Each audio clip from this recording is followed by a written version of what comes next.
context of white supremacy, Gus T Renegade dialing in for another program to share constructive information on racism, white supremacy, what it is, and how it works. Thank you all so much for tuning into the program. We appreciate you and hope, more than anything, we hope you are getting helpful information. If you are not, please do not waste your time listening to the broadcast if you do not find the information to be of constructive value. Today's broadcast, I'm super thankful that I guess he was willing to come back and chat with us again. He was just here in June and shared incredibly helpful, constructive information, and we're just really, really appreciative that he could come back and share some more of his time with us. He is a kinsman of Frederick Bailey Douglass, a national certified school psychologist.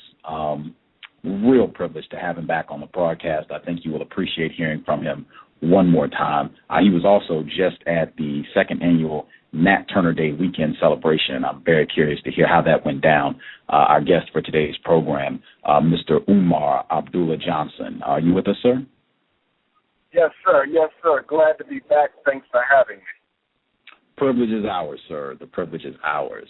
I wanted to hit the ground running.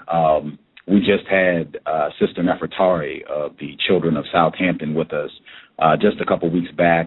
Irritated Jeannie was just a guest on the program this past Friday. You all participated in the Nat Turner Day weekend celebration. Could you kind of share some of your thoughts on what you saw at the event and what you shared as one of the opening speakers? Well, I thought it was a very powerful event, as it always is. Sister Nefertari did a wonderful job organizing and putting on the actual celebration. I thought that the highlight of the entire weekend, and everything was powerful, but of particular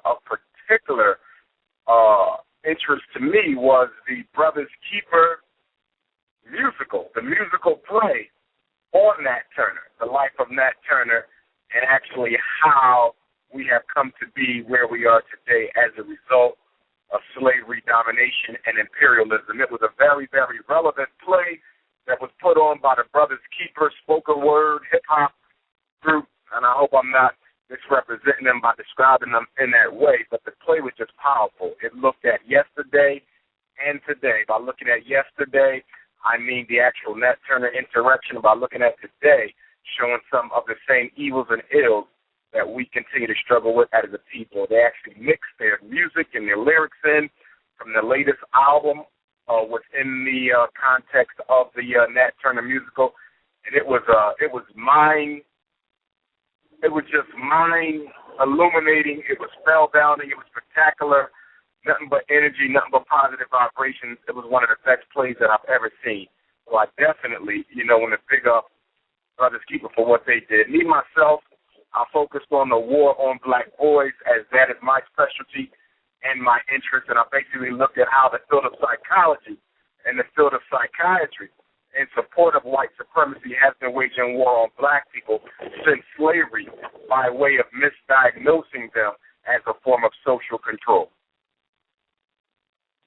Wow, that fits right in with what I would like to focus on today's broadcast, and pretty much what you focus on, your daily activities, how the system of white supremacy works to obliterate black masculinity. Just have had several listeners who have had comments on recent broadcasts and things that they're dealing with in their personal life, and I think it would be real relevant to get information on that. This is Mr. Neely Fuller Jr. talking about what the system of white supremacy does to black males. I want to play this clip and get your thoughts on it. Mr. Neely Fuller Jr. The most impotent creature in the form of a person on this planet is a black male. Period. No matter where on the planet they are. The most powerless person is a black male. The most powerless person on the planet in the form of a person is a black male person. Again, Mr. Neely Fuller Jr., and I guess keeping in mind this is a statement that I hear you make frequently in your lectures where you say that with regards to white people, anything they start, they finish. What are your thoughts on that statement and I guess the focus that white people place on destroying black masculinity? Well, one of the arguments that I always try to make clear to African people is that whenever you want to destroy a race of people, you always target the men, because it is largely through the men that a group is protected. Any type of group, whether it's a nation, an organization, an army, it is manhood that is ultimately responsible for the preservation of a people by way of defense. And so, although women are responsible for the procreation of a race by way of giving birth, it is the men who must protect that woman in order that she may give birth. So I definitely agree. I would say that black men are definitely the most attacked, the most repressed, the most maligned, population on the face of the earth. I would definitely agree with that. But I would also say that although I agree that we are powerless from the standpoint that we are not bringing forth our God-given energy, I wouldn't say that we were powerless in terms of not being able to do anything about what we're going through. Our problem as black people, as the Honorable Marcus Messiah Garvey already said, was our greatest enemy was disorganization. That's the greatest weapon used against black people. And when you look at black men being the most suppressed group on the face of the earth, you have to ask yourself, why hasn't there been more organization amongst black men to do something about the situation in which we suffer? And the answer to that problem is real simple. There is ego and there is espionage. And by ego, I mean that the black male, by virtue of being so emasculated in white society, wants to dominate with an iron fist in his own society. And that is why, Brother Gus, a lot of our organizations tend to fail and are not successful, because either you have a dictatorial leader who is functioning like a white man amongst his own people. In other words, the organization was started to fight white supremacy, but the leader of the organization or the persons who actually brought it together to fight white supremacy are functioning under a white supremacist mindset. And that's one of the reasons why we have not been successful in combating white supremacy, because most of us, even as victims, have the mindset of the white supremacists ourselves. Wow. When you were with us in June, you shared your theory that there are 5 stages in the extermination of the black male. And the first stage is miseducation. Can you talk about the role, because I just spoke with a black female listener, and she was remembering her own experiences in the education system of white supremacy, and she said that she did pretty well in school, and people always told her that she was doing well, and she said she specifically remembered a black male student, and she thought he was smarter than her. He was, just a really intelligent young male, and she said she remembered that the white teachers seemed to really chop him down. She felt that, and this was in reflecting. She said she I don't know if she really remembered this at the time she was going through it, but looking back on it, she just thought, wow, they really did a lot to chop him down, and he just had a lot of problems, and it seemed like she was remembering exactly what you talked about, how the miseducation system is that first step in the extermination of the black male. Could you kind of give us more information on that? Well, miseducation, without a doubt, is the most essential step to the extermination of the black man and to the race in general, because education gives you access to somebody's mind. And a lot of times we don't look at that, but education is a process of conditioning a person into the thoughts, beliefs, actions, and aspirations that you would like for them to have. So if you can miseducate, you don't have to their mind in such a way that they will see your control over their lives as absolutely normal in the first place. See, the goal of white supremacy for black people and for black males in particular is to normalize oppression. Let me say that again. They want to normalize, Normalize, normalize the oppression. So when it happens to you, Brother Gus, you don't even think twice about it because you have already been conditioned into believing that this is the natural order of things. The most powerful way the white supremacy has been able to stay on the earth as long as it has is because it has convinced non-white people and Africans in particular that it is natural for white people to rule. And if it is natural for white people to rule, it is natural for white males to rule. And if it is natural for white males to rule, that means it is also natural for black people to be ruled up, R-U-L-E-D, and it is also natural for black men to be exterminated. So you can't endorse one end of the spectrum without endorsing the opposite end of the spectrum. If the white man is good, the black man is the devil. And if white people are good, then black people must be worse because we are the natural opposite of the European. So whenever you endorse a belief that white people are superior in any way, shape, or form, you are also endorsing the fact that black people are inferior.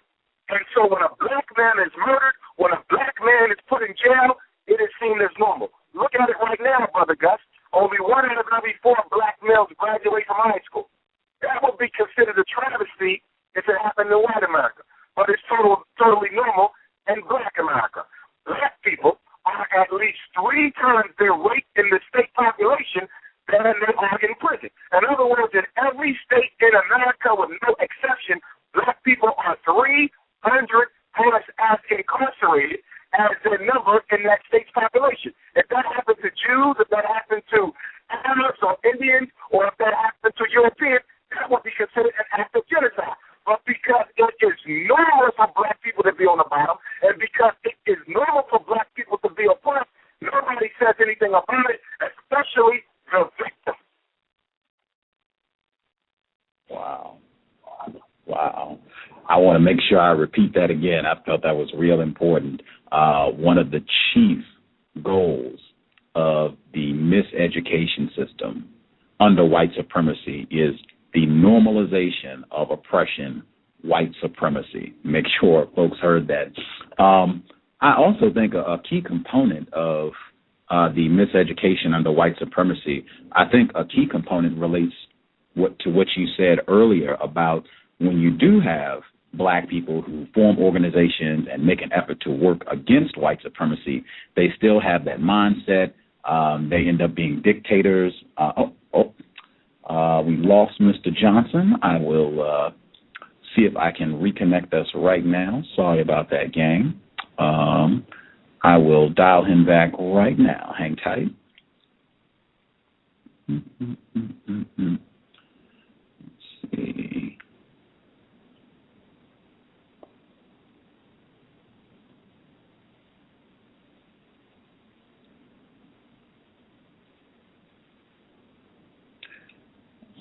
Okay, almost there, ladies and gentlemen. Give me a hot second, and I will dial him right back.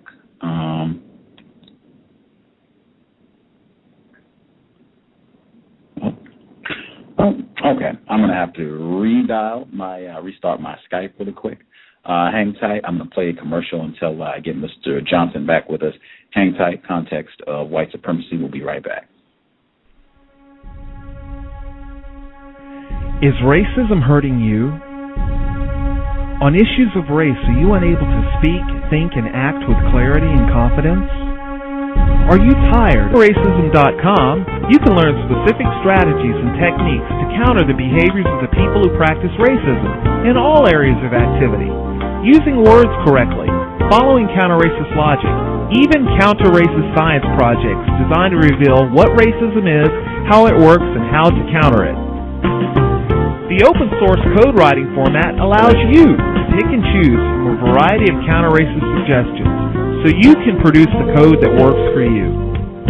Stop by counterracism.com today and help replace racism with justice.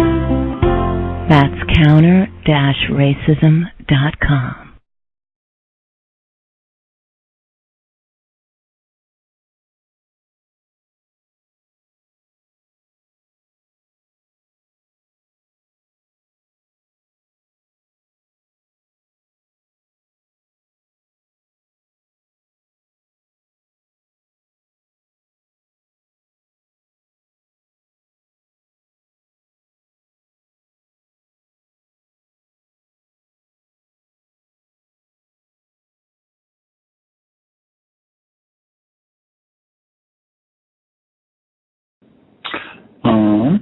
I just dialed Mr. Johnson back, and I could not get through.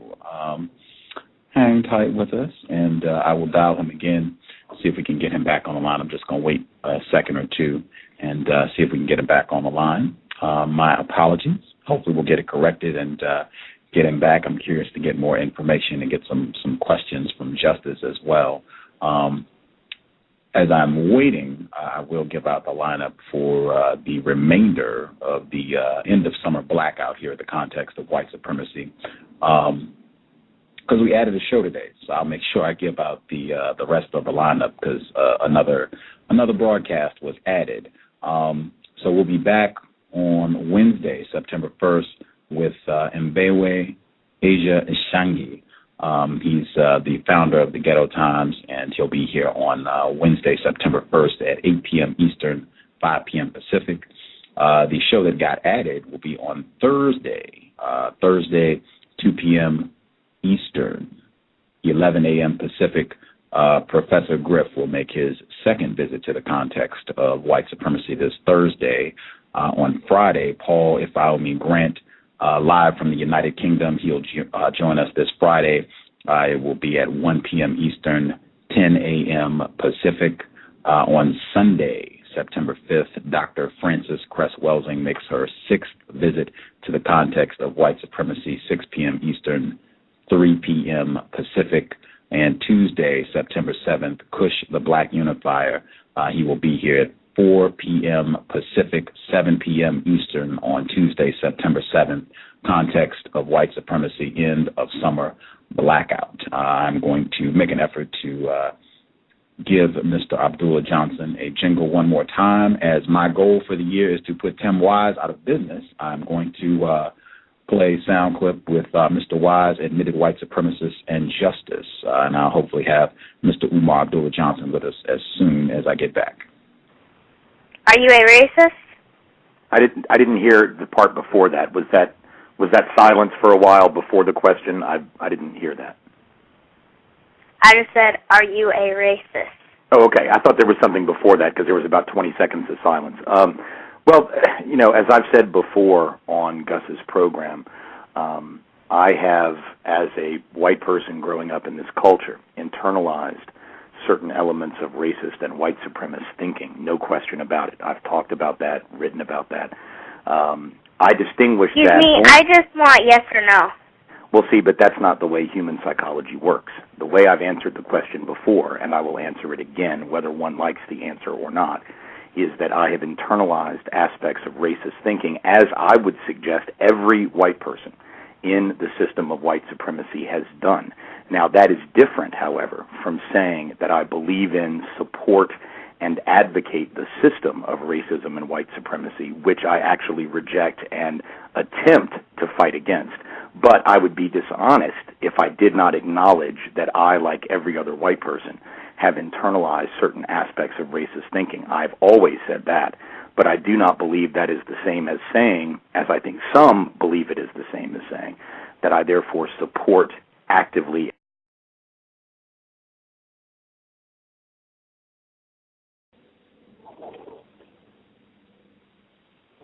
All righty. Context of white supremacy. We should be back, and I believe we have Mr. Umar Abdullah Johnson back with us. Is that correct, sir? Yes, sir. Outstanding.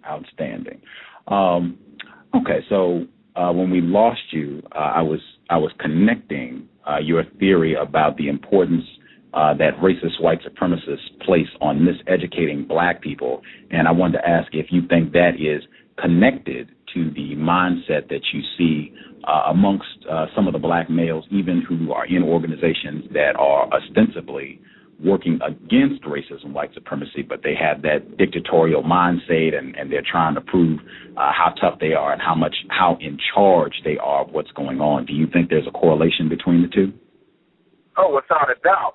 One thing we have to understand is when you have not been taught by your oppressor in fighting against your oppressor, you can still realize a degree of intellectual freedom because your thoughts, habits, cultures, and customs come from a source other than the oppressor.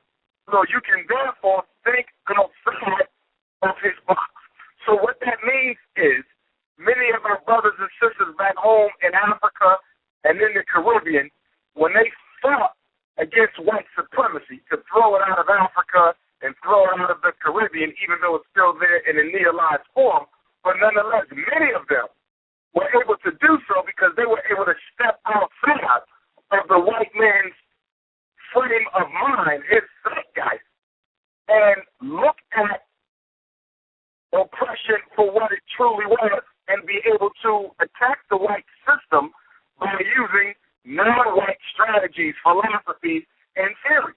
Okay? But the problem we have today, Brother Gus, is many of us have been educated, most of us have been educated by this white man.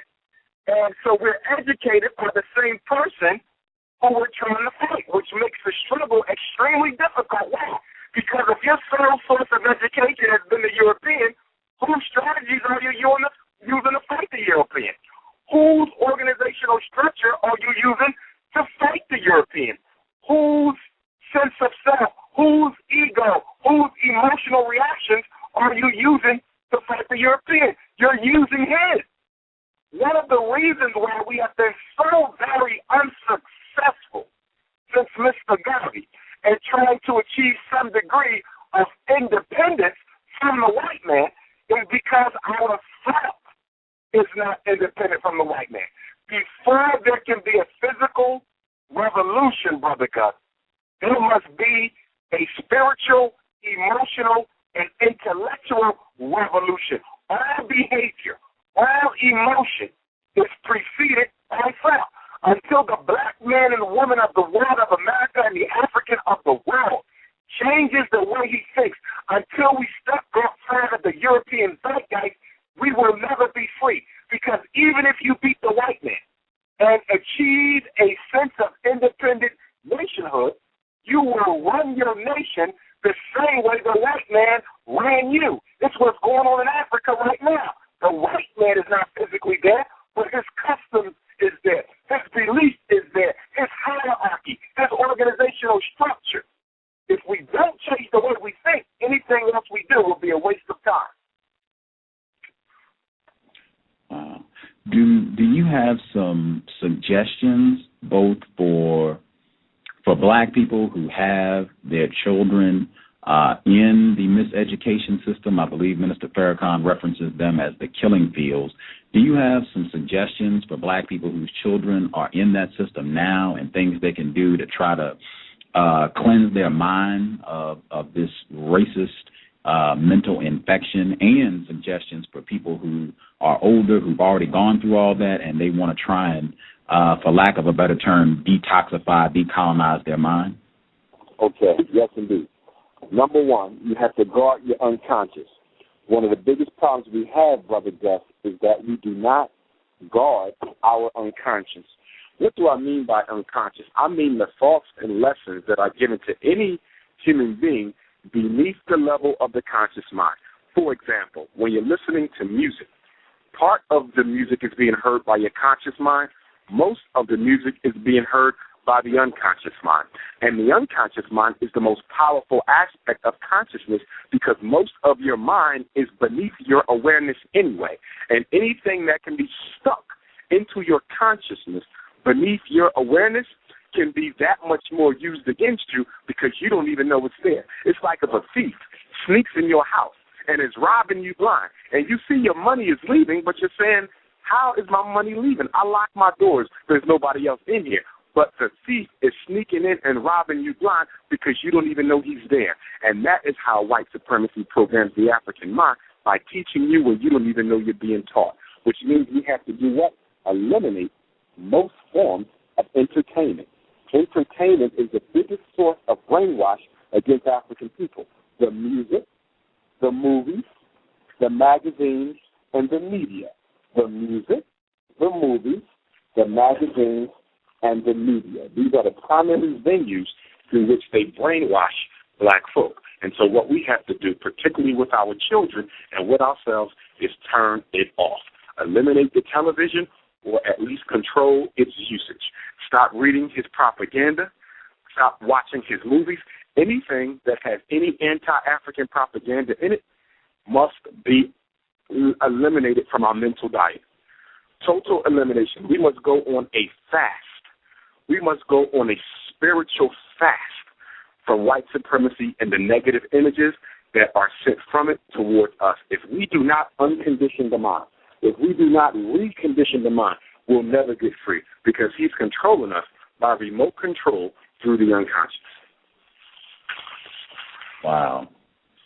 And a lot of times, Brother Gus, brothers and sisters get upset with me because you always hear brothers and sisters say, well, I'm ready to go to work. I don't want to talk.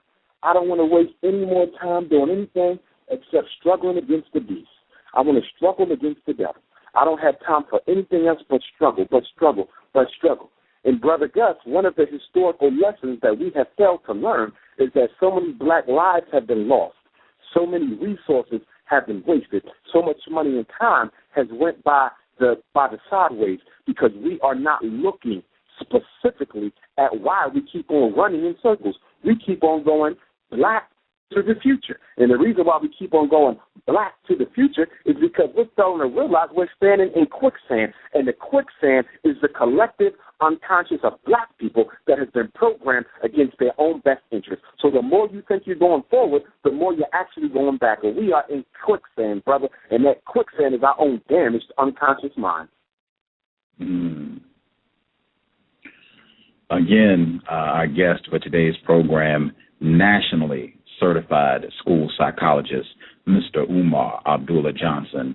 My co-host, she is all of 11 years old, but she is studying racism, white supremacy, and hoping to eradicate it as soon as possible. Justice, if you have some questions you would like to ask Mr. Umar Abdullah Johnson, please go right ahead. Hello. What media would you recommend for kids to learn and understand racism, white supremacy? Well, one of the things that I'm investigating now, young lady, I'm looking at some of the black comic books. There's some black comic books that are out that I'm being told have some pretty revolutionary ideas in it that would be excellent for our young people to consume. So I'm actively investigating the comic book market to see what is there, because I might even want to become a distributor of some of the African-centered comic books. But what I recommend in lieu of fictional material is that you consume as much grade-level nonfiction material that you possibly can. I want you to read about your heroes. I want you to read about your sheroes. Anything that you can understand on your grade level that is nonfiction and approved by your parents, I want you to consume that as opposed to watching TV. Consume that as opposed to going to the movies. Consume that as opposed to reading some of the popular magazines and the blaxploitation novels that have become so popular in our community. See, what we fail to realize is every time we watch a sitcom, that degrades us. Every time we watch a movie, that degrades us. Every time we listen to a song, that degrades us. Every time we read a newspaper article, that degrades us. Okay? Your self-concept as an African is being damaged in a subtle and unconscious way. It is hard for a people to respect themselves when they will tolerate viewing information, propaganda, that is negative about themselves. Okay? You cannot raise your child on a diet of negative African imagery and then wonder why the black woman wants to be a white woman and why the black man wants to marry a white woman. They were taught that at home by their own parents by being allowed to watch so-called harmless television, harmless radio, harmless books. There's no such thing as a harmless piece of information. There's no such thing as a harmless piece of propaganda, because propaganda and information are all about doing what? Controlling a mind. And anything you allow to go into your mind will take a root there until it is plucked out, and it is much better to prevent a negative seed from falling into the garden of your spirit than pulling out one. What do you think causes so many black males to end up in greater confinement? And what I mean by greater confinement is prison. Okay, well, it's by design, Princess. When we got out of slavery, most prisoners were white. The American prison system was a white institution. After slavery, it became a black institution, largely filled up with black men. And that was done by three things, Princess. Number one, taking small, petty crimes that tended to be committed by black people and making them into felonies. That was the first thing they did after the Civil War. They said, since we're not going to educate black men and since we're not going to give black men jobs, that means they're going to have to steal or get involved in illegal employment. So what we're going to do is make the penalty for stealing or the penalty for illegal crime, we're going to raise it to the level of a felony. And this way, we can keep them out of society a whole lot longer and basically re-enslave them. So, number one, they reclassified the crimes code, and they're often reclassifying the crimes code on a state level and on a federal level. Criminals are not in jail because they did anything bad. There's many people who do things bad who never go to jail. Prisoners are in jail because the government of that particular city, state, or nation decided to select those particular crimes to focus their crime-fighting agenda upon.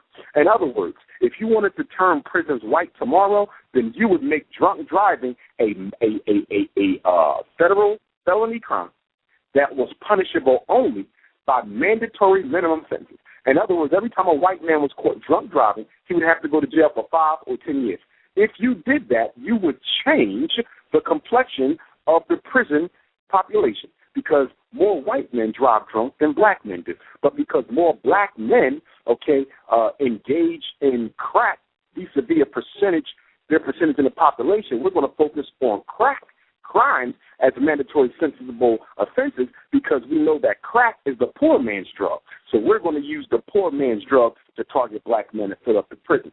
So number two, in addition to reclassifying the crimes code, the second thing you do is you limit the accused opportunity to receive adequate defense or adequate representation at trial. For example, 95% of all criminal cases in America are plea bargains. Let me say that again, because I don't know if your listening audience knows that, Brother Gus. 95% of all criminal cases are plea bargains. Only 5% of criminals had adequate representation when they went into the courtroom. So when you are plea bargaining, that means you are doing what? You are at the mercy of whatever offer, the DA, who's working along with your public defender or court-appointed lawyer, is willing to give you. So, number one, you reclassify the crimes code. Number two, you eliminate access to decent representation, which is going to improve the chances of you going to jail and going to jail for a long time, And then, number three, what you do is you create a situation where everybody sees the targeted victim, because the criminal is really a victim. He's a victim of society. What you do is you create an atmosphere where everyone in the society sees the intended victim as a useless member of that society. Once you have programmed American society to see the black man as nothing but a useless menace, no one will object to you taking him off the streets. What causes autism in children?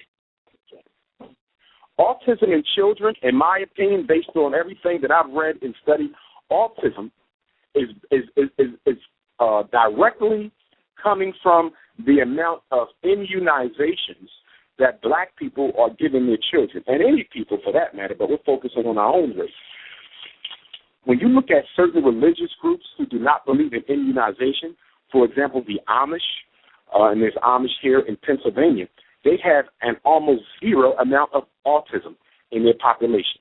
Why is that? Because the Amish do not immunize their children. It is against who they are, and it is against what they stand for. Okay, the problem with black folks is because we have been trained by Europeans, we think anything he does with his kids, we're supposed to do with ours. Okay, and as a result of that, since he wants to inoculate his children, we're inoculating our children. But we're failing to realize that inoculations grew out of a need for the European population to protect itself against certain diseases, okay, that was ravaging their population. And the diseases that ravaged the European did not necessarily ravage the African. So when we're giving our children flu shots and swine flu shots and bird flu shots and measles shots and all these immunizations, nobody's stepping back asking themselves, well, what's the rate of black people who've actually caught these diseases?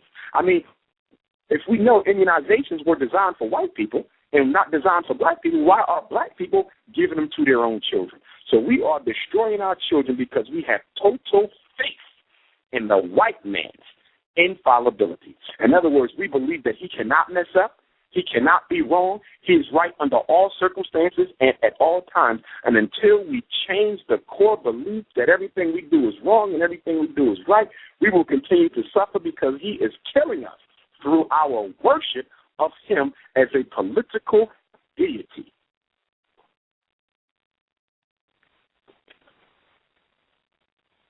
What are some healthy ways to help a young child function more effectively who has high functional autism?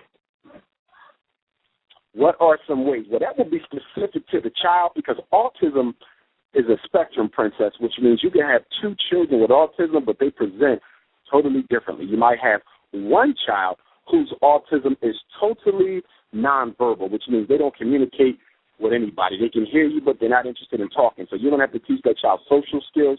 You're going to have to teach them assertiveness skills. On the other end, you might have a child who's very verbal, but who actually wants to dominate the social interaction that they have with their peers. You might have another autistic kid who just wants to be alone, all to himself. So some autistic kids tend to be verbal. Some tend to not be verbal. They can all speak, but some just choose not to be. Some have a very restricted range of imagination, which is why a lot of autistic children prefer a certain type of routine. They don't like their routine to be disrupted because their imagination is not as flexible as regular children. On the flip side, you have autistic kids whose imaginations are very flexible, but they can't read nonverbal language. In other words, they can't tell when you're sad. They can't tell when you're happy by reading the expression on your face. Autism is a communications impairment. It's a neurologically based communications impairment where you have difficulty communicating with other people socially, verbally, or non-verbally. So whether that is you don't like to interact verbally, you don't like to interact physically with people in a social manner, or you have difficulty reading non-verbal behaviors. It's a communication disorder, and the way we can eliminate it is by stop giving our children these immunizations.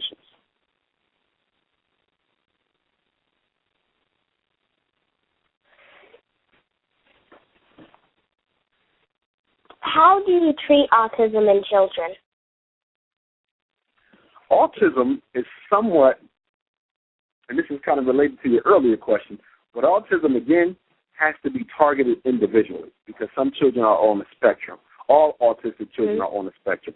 For example, an autistic kid can be retarded or an autistic kid can be, mentally gifted. An autistic Okay.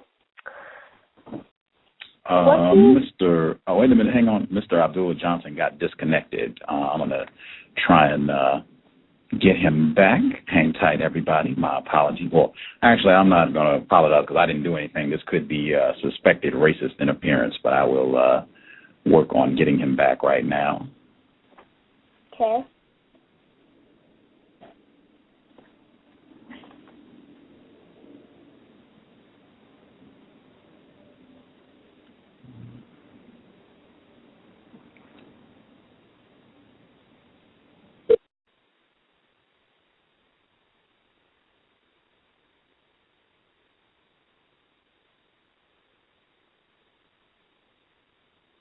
All right. I think that might have been my fault. I thought I heard a beep on my line, and I clicked the ignore button, but I think that might have been a beep on your show, so I accidentally hung you up. My apologies. No worries at all. Glad we got you back, sir.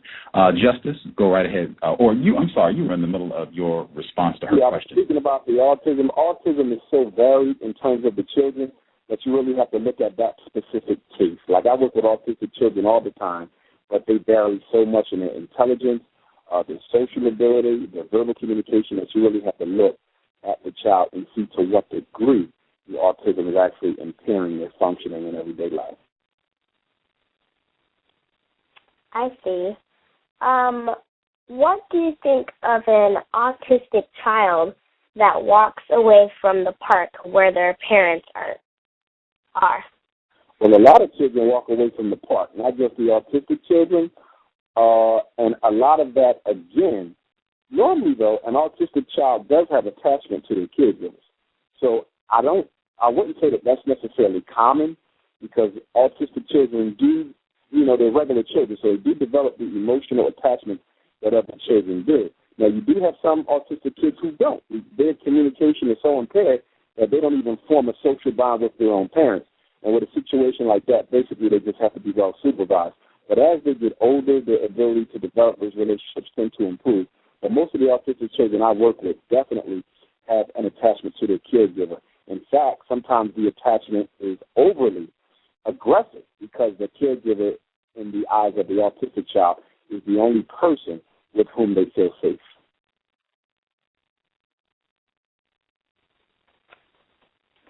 Thank you. I really appreciate the response. Thank you, Princess. Very thought-provoking question. I'm very, very impressed with you. Okay. How did you learn about racism, white supremacy? Well, you learn about it by studying it. You study the history. Everything starts with history. You have to have a solid understanding as to the why, hows, and when white supremacy came about. The problem with black people is we tend not to know why, we tend not to know how, and we tend not to know when. Okay, who, what, when, where, and why. Okay, who, what, when, where, and why.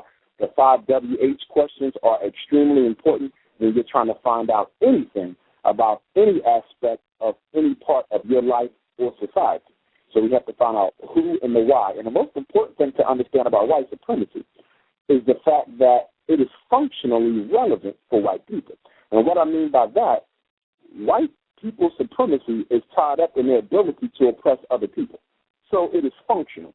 The reason I'm saying this is because I've heard a lot of very distorted explanations for white supremacy. I've heard people say they don't have Jesus in their life or they don't have Muhammad in their life, which might be true. But even if they had Jesus and Muhammad in their life, it's not going to stop anything because, remember, it was the Catholic Church that sanctioned slavery for the Europeans, and it was Arab Muslims in the Middle East, Western Asia.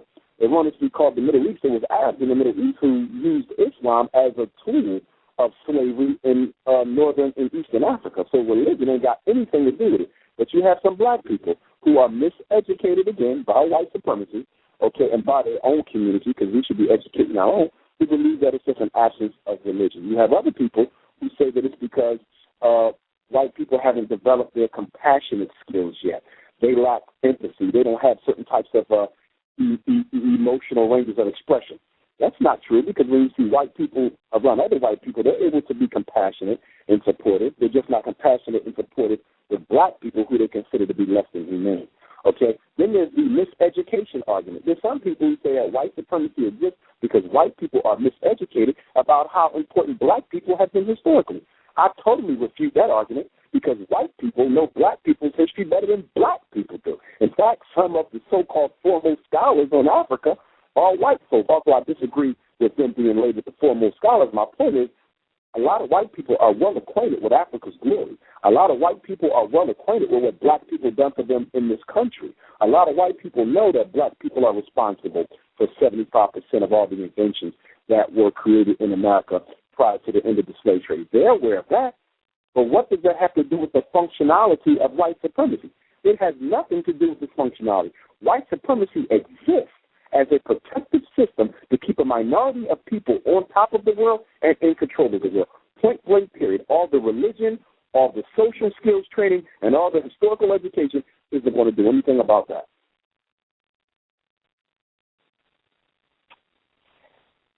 Do you have an idea of how white people learned about racism, white supremacy? Say that one more time, Princess. Okay, I'm sorry. Do you have an idea of how white people learned about racism, white supremacy? Well, white people that didn't have to learn about it, they developed it, and they simply passed it down to subsequent generations by way of modeling, socialization, and direct teaching. In other words, white parents model to their children how to deal with black people without saying anything out of their mouth. Just like black parents model to black children how to interact with white people without out of their mouths. Okay, so they don't have to learn about it. They developed the system, and they developed the system because they saw a need to rule, and a part of that need to rule was based on their own biogenetic survival.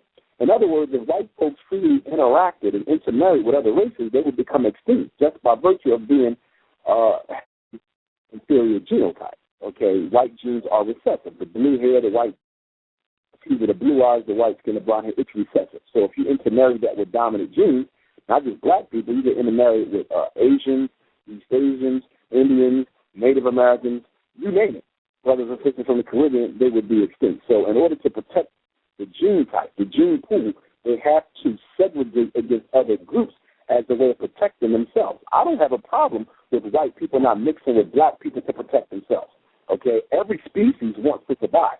That's not my issue. My issue is they absolutely want to control and dominate other people because they are in the minority. And because they have developed a God complex, they have taken their minority status and turned it into majority status. They have taken their inferiority and turned it into superiority. And what I mean by that, instead of white folks saying, okay, something must be wrong with us because we're only 10 to 15% of the world's population, they have flipped it and said something must be very, very divine and God-given about us, because even though we're 10 to 15% of the world's population, we are able to control the other 85%.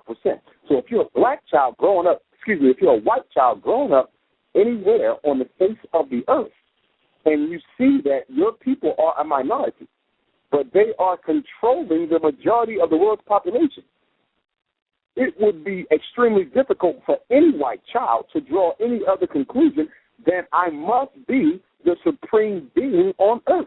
Because if I wasn't the supreme being on earth, then why am I ruling? And the truth of the matter is that the reason why white people are ruling is because, number one, the tactics that they use to gain control are tactics that most other groups would never even think of or consider. Now, as a result of white supremacy, you see other races becoming more and more barbaric. In other words, they say, well, if this is the way he has gained control, then maybe we need to do some of that to gain control. And as a result of that, they have become the primary teachers of all of humanity.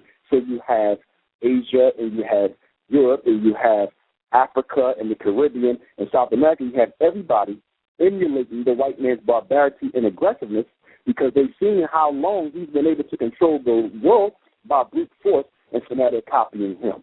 And the mistake that black people make is because we refuse to study the strategic purposes of warfare in an effort to protect our own people. I don't believe we need to become aggressive. I don't believe we need to subjugate other groups of people, but we have to develop some military sophistication, because without military sophistication, we're going to continue to be a dominated people, because what's being done against us is being done through military science.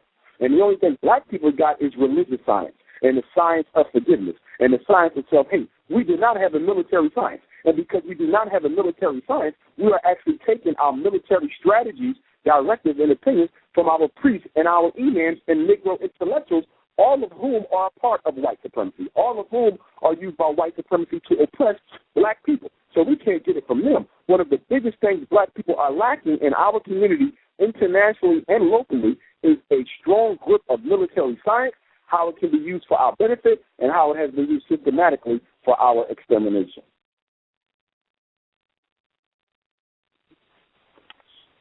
How should non-white people react to white people in general anyway?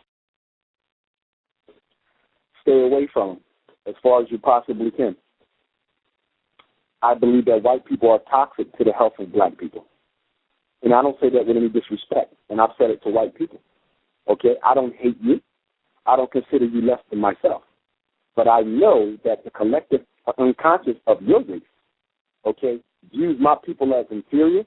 And because you view us as inferior, you would never look out for us the way you would look out for one of your own people or for someone who you consider to be a human being. So I believe white people are toxic to black people.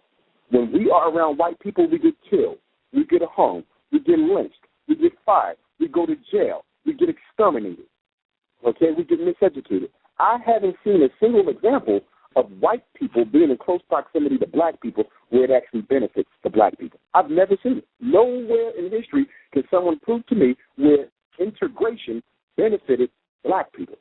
Integration has actually benefited white folks because what it did was it stripped us of our economic independence. And whereas before we used to have our own institutions, schools, businesses, black people in America actually owned oil companies and gas companies, something that we generally associate with, the Rockefeller dynasty and the Rockefeller family, who's one of America's greatest,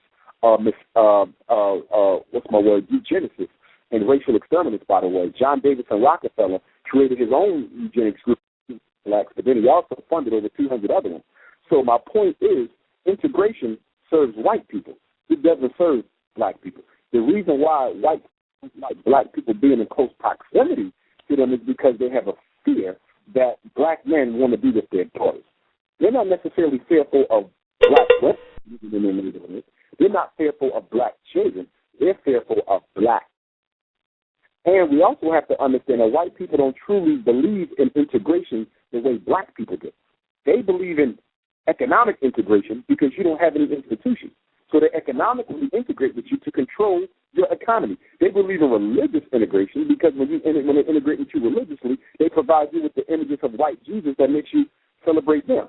Okay, they believe in political integration because since you are a minority in this country, if you integrate with white folks, all you do is dissipate your power.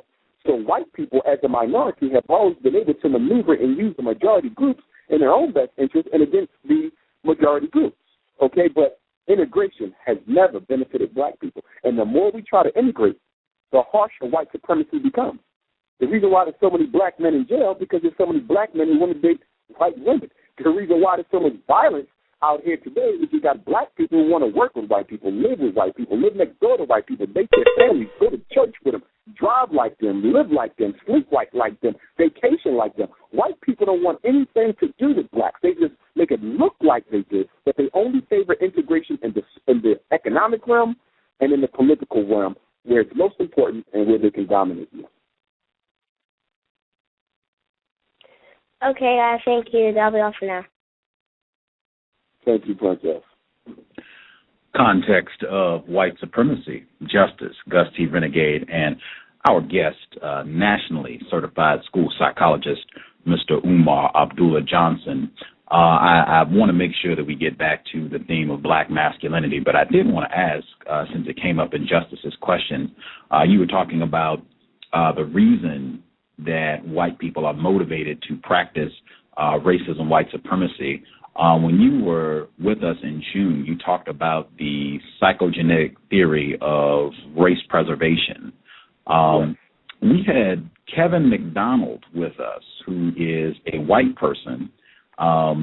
He is a professor at the University of California, Long Beach, and he writes pretty extensively about the need for white people to explicitly practice racism, white supremacy, or he doesn't use that term, but what he says is ethnocentrism. And he says he wants to see white people proud of being white and saying explicitly, I am defending the white race. What are your thoughts on that?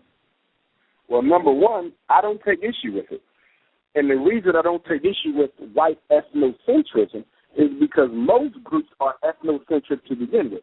They believe that they should openly identify with who they are, and they believe that they should openly protect and preserve what they are.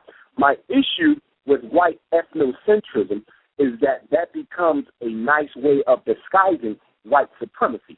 For example, I am a Pan-African nationalist. I believe in identifying openly with who I am and protecting and promoting using my race. But I am not a black supremacist. I don't believe that African people have a right to dominate the world and use it for its own selfish ends. The difference between ethnocentrism and white supremacy. But what I would say is that a lot of white people tend to use ethnocentrism as a politically correct way for disguising their white supremacy. Wow. What do you think this is how things are going to go over the next? I think they're already there. In fact, I've been studying whiteness, and a lot of white people lately, there's a movement towards a white identity that supersedes any minority or ethnic descriptor. For example, there's books been written on how Irish and Italian and Anglo and Jew, are coming together to say we are white. In other words, because there's so many dark people on the face of the earth, we can afford to fight amongst each other to an extent that allows them to get the upper hand. So although the Jew might still have animosities towards the Italian, and the Italian might still have animosities towards the German, and the German might have animosities towards the Anglo, white people recently have came to a point that they have decided to agree to disagree, but to preserve white supremacy at all costs. Identifying as white is only a strategy to promote white supremacy. That's why you have the European Union. That's why you have all these different European blocks of international power. Yes, it's being done politically, but it's also being done biogenetically to preserve who they are because they see the threat of non-white people to their extinction. See, in order for white people to exterminate everybody else, they have to kill them by violent means. In order for black people to exterminate everybody else, all you need to do is cohabitate with their women, which is one of the reasons why they can't stand miseducation. It may look like they tolerate interracial dating and interracial marriage, but that's only because the white women who most black men tend to marry are the white women no other white man wanted to marry in the first place. Wow. And you also talked about how I just saw one of your recent lectures where you talked about how, generally speaking, the people who benefited most from the superstar black athletes who make a lot of money are middle-class white women. Is that accurate? Yes, indeed. Yes, without a doubt. Second only to the owners and major stakeholders in the athletic teams themselves who make the most money. The second group to benefit most from black athletics financially is the wives of the athletes, most of whom are white when you look at the superstar athletes. So when you look at the NBA and the NFL from a financial standpoint, it is almost exclusively a financial investment for a white woman. And see, the black athlete doesn't see it that way, Brother Gus. They don't realize that this white woman is looking at them as a financial investment. She's not looking at you because she loves you, and I love this black man with his African heritage and his ancestors having fought to end slavery. She could care less. The black man is looking at her because he wants to be viewed, as equal to a white man, and he feels the only way he can feel equal to a white man is to marry a white woman and have her validate his manhood. Let me say that again. The black men, for most of them, not all, but for nearly every black man who marries a white woman, he does so partially due to the emasculation complex that has him running around looking for a white woman who he needs to validate his manhood. So he's looking for her to validate his manhood because as far as he's concerned, a black woman can't do anything for him but have sex with him because she's nothing but a bitch, as our queens were called during slavery. So he doesn't want to marry, a bitch. He wants to marry someone who he has been trained erroneously to believe is a queen. So he marries the white woman because he considers white people to be superior, number one, and he feels the only way he can feel superior is to have a white woman staring back at him, validating his manhood, but she's looking at him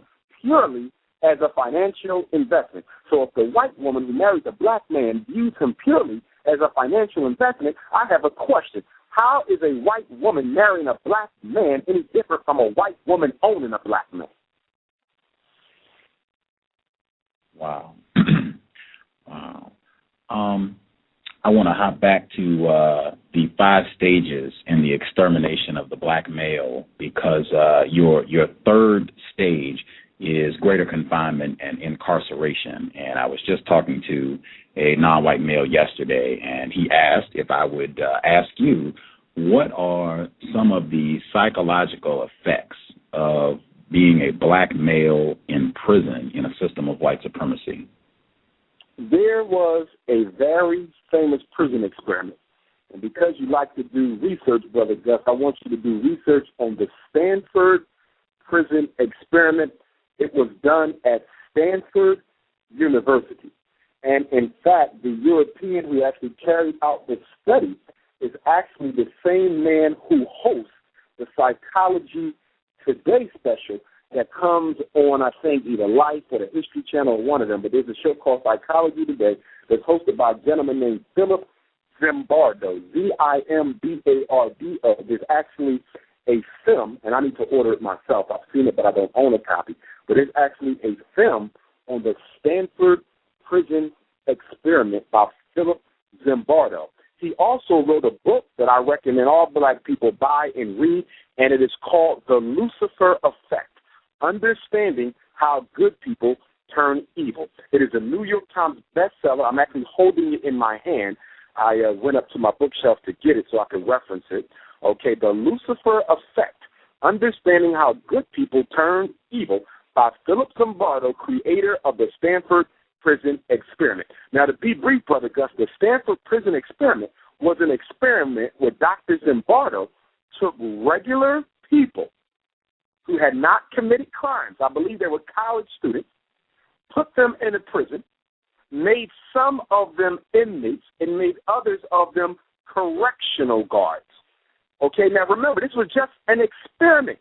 But what he learned was that just by virtue of treating someone like an animal and just by virtue of allowing someone to act like an oppressor, you can transform the identity that a person has about themselves. And in the prison experiment of Stanford, Brother Gus, the whites who were, and I think it was mostly white folks in the study, the white kids or college students who were made prison guards became oppressive, they became violent, they became barbarous.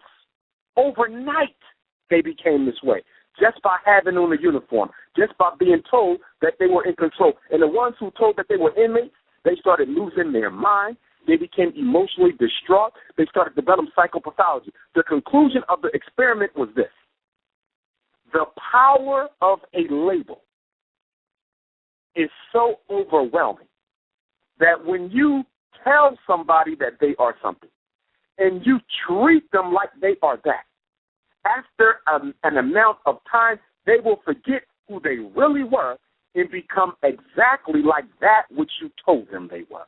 And that is what is going on with black people in America, and particularly our brothers in jail. They are being treated like animals. They are being told that they are animals, and many of them, when they come out, if they do not get a corrective cycle of history, will continue to behave like animals. American society has created the Negro simply by treating black people like they were Negroes and making us believe it was so. Everyone needs to read The Lucifer Effect because it shows you how black people have been turned into their own worst enemies. I want to make sure I got the title and author correct. Is it Philip Zimbardo, The Lucifer Effect? Yes, sir. Philip Zimbardo, The Lucifer Effect.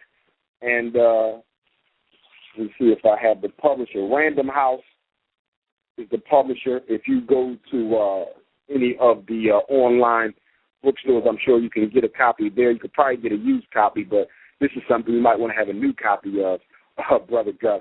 And along these same lines, it's important to say that black people have to study literature that is not black. See, one of the things we have to realize, although we have come a long way since slavery and we've come a long way since colonization, it hasn't been a very long time, which means that the amount of scholarship that is available to black people is extensive, but it still has its limitations. For example, there is no black study that exists to mirror the Stanford experiment. And a lot of it has to do with the fact that no one's going to fund a black psychologist experiment to see how racism affects his people. You tend not to see that type of thing. So all we can do is philosophize about it and talk about real-world experiments, but the type of research that needs to be done for black people, nobody's going to fund that. So sometimes we have to look at the research that's being done by Europeans and see how it applies to us. This book was not written to be a treatise on how white supremacy turns black people into animals. It wasn't written for that purpose. But if you read it with your third eye, you will see how this book specifically addresses how you have taken God's first people and made them the world's last people. Wow. For people tuning into the broadcast, this book should be attached to the program. You should see it scrolling by, so if you want to click on it, it'll take you right to Amazon.com, and you can pick it up right there, but it should be attached to the program, The Lucifer Effect, Philip Zimbardo. You touched on, in a different lecture that I heard, you talked about how... In fact, Brother Gus, not to interrupt you, Brother Gus, but I want to read a quick excerpt from the book. Yes, this is page 179, and this is Dr. Philip Zimbardo. He says, quote, "The negative power on which I had been running for the past week as superintendent of this mock prison had blinded me to the reality of the destructive impact of the system that I was sustaining. Moreover, the myopic focus of a principal research investigator similarly distorted my judgment about the need to terminate the experiment much earlier, perhaps as soon as the second normal, healthy participant suffered an emotional breakdown. While I was focused on the abstract conceptual issue, the power of the behavioral situation versus the power of individual dispositions." I want to say that again. The power of the situation versus the power of the individual dispositions I had missed. He says he had missed seeing the all-encompassing power of the system. And he puts the word system, Brother Gus, in italics, that I helped to create and sustain. What this man is saying, indirectly and directly, that it is the system of white supremacy. It is the system of miseducation. It is the system of incarceration. It is the system of misdiagnosing our boys with ADHD and giving them drugs. It is the system itself that creates the pathological behavior. The people aren't sick. They are simply the victims of a sick system. Don't take Umar Johnson's word for it. Read what the European has to say. Wow. Again, kinsman to Frederick Bailey Douglas, Mr. Umar Abdullah Johnson. I think a real important part of that, the prison industrial complex, greater confinement, the rampant amount of homosexual activity. In one of your lectures, you talk about how, as a result of the system of white supremacy, black people do not have a socialization process. Meanwhile, white people have all kinds of socialization processes, including the homosexual socialization process, and I think a key aspect of that is prison. Can you touch on how that relates to the lack of black manhood?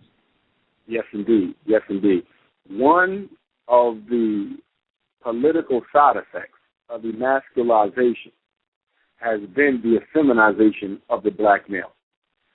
A black man who grows up a man and stays a man should be honored and revered as a hero amongst the race if he did nothing else but keep his black manhood. I want to say that again. A black man in this society who grows up a man, stays a man, maintains his manhood, should be celebrated and honored just for remaining a black male. Because white supremacy is designed to make women out of all black people, to make everybody, all black people, their consort, to make all black people their source of exploitation, their source of usury. They want to effeminize the entire race, the man, the woman, and the child. And because black men are not allowed to be black men, and because we suffer constant harassment and victimization at the hands of white supremacy, one way that a lot of black men have come to cope with the threat and danger of white supremacy is to do what? Drop their manhood and any external identifiers of that manhood. For example, Brother Gus, if you go into a lot of our institutions of higher learning, particularly not our, but even the HBCUs, but even if you look at European universities, you will find that a lot of the black men, other than our, well-known scholar warriors or scholars, because most of them don't struggle, so they're not warriors, they're just scholars, but you will see that many of the black scholars who are in predominantly white institutions of higher learning are very effeminate. Very effeminate. There is no manhood energy, no masculine aura. There's no bass in their voice. The sisters don't feel protected when they are in their company. Rather, they feel like they are in the company of one of their girlfriends. This is intentional because the only black man that a white man feels comfortable around is a black man who does not exude African masculinity. So if you want to be successful in the European system, you can't exude what? African masculinity. For example, look at President Obama. And I'm not saying he's totally effeminate, but if you look at the way he behaves, you do not feel a strong African aura of manhood emulating from President Obama. Okay? Look at most of your national black figures. Look at someone like Michael Air Dyson. And I'm not attacking the brother, but you don't get a strong sense of masculine energy from these types. And the reason why you don't, they have had to conform. They have had to numb their black manhood in order to make white people feel safe. In other words, if a black woman wants to feel safe around white people, she has to process her hair, put a wig on or a weave. A black woman with natural hair who exudes any form of African dress is automatically making Europeans uncomfortable. Why? Because you are not accepting white supremacy as the dominant mode of operations in this country. For you to wear your hair like that is to say that you are rebelling against the fact that we say our hair is better.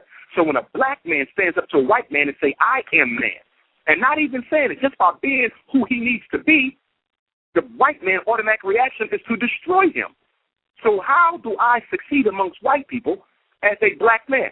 I have to adopt effeminate characteristics. Now I want to differentiate and distinguish between effeminization and homosexualization. Okay? You can be homosexual and be masculine. You can be effeminate and be heterosexual. You tend to see both of them together, but there's a lot of brothers who are not homosexual but who have become effeminate and have been socialized to be effeminate so they can succeed. They're married, never had sex with other men. They are heterosexual, but they are effeminately heterosexual, okay, which means that they're not totally exuding African manhood. And then on the other side, you got brothers who are totally masculine. These brothers are masculine. These brothers are bold, and some of them might, in fact, intimidate white folks. But guess what? They're homosexual. And once they let Europeans know that I'm a homosexual, the European now feels comfortable because even though you're exuding African masculinity, I still know at the end of the day you are really a woman. I will accept you. Wow. I want to give folks an opportunity to ask some questions, but I know a lot of people, they get real uncomfortable when they hear anyone speaking assertively in opposition to so-called homosexual behavior. And I thought it was really important. In one of your previous lectures, you talked about how we shouldn't look at this so-called homosexuality. We shouldn't look at it as a moral issue or a political issue. We should look at it as a population control strategy. Can you kind of deconstruct that? Okay. In terms of the homosexuality? Yes, sir. Yes, indeed. One of the things we have to understand about homosexuality in the black community, it is a political movement. There's nothing homosexual about black people. Historically, we've never practiced the behavior. Back home in Africa, we don't even have a word for it. We do now because it's amongst us. But when you study ancient African literature, when you study ancient African etymology, there was no word for homosexuality amongst human beings.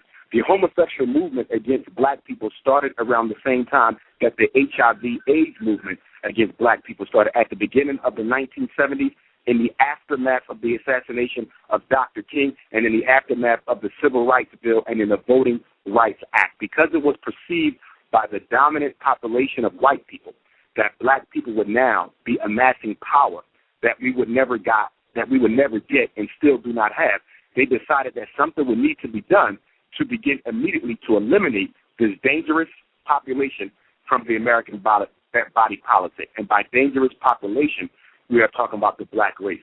So in 1972, the Rockefeller World Population Council, in concert with Planned Parenthood International, decided that it would be in the best interest of white supremacy if homosexuality was taken out of the DSM, the Mental Diagnostic Bible.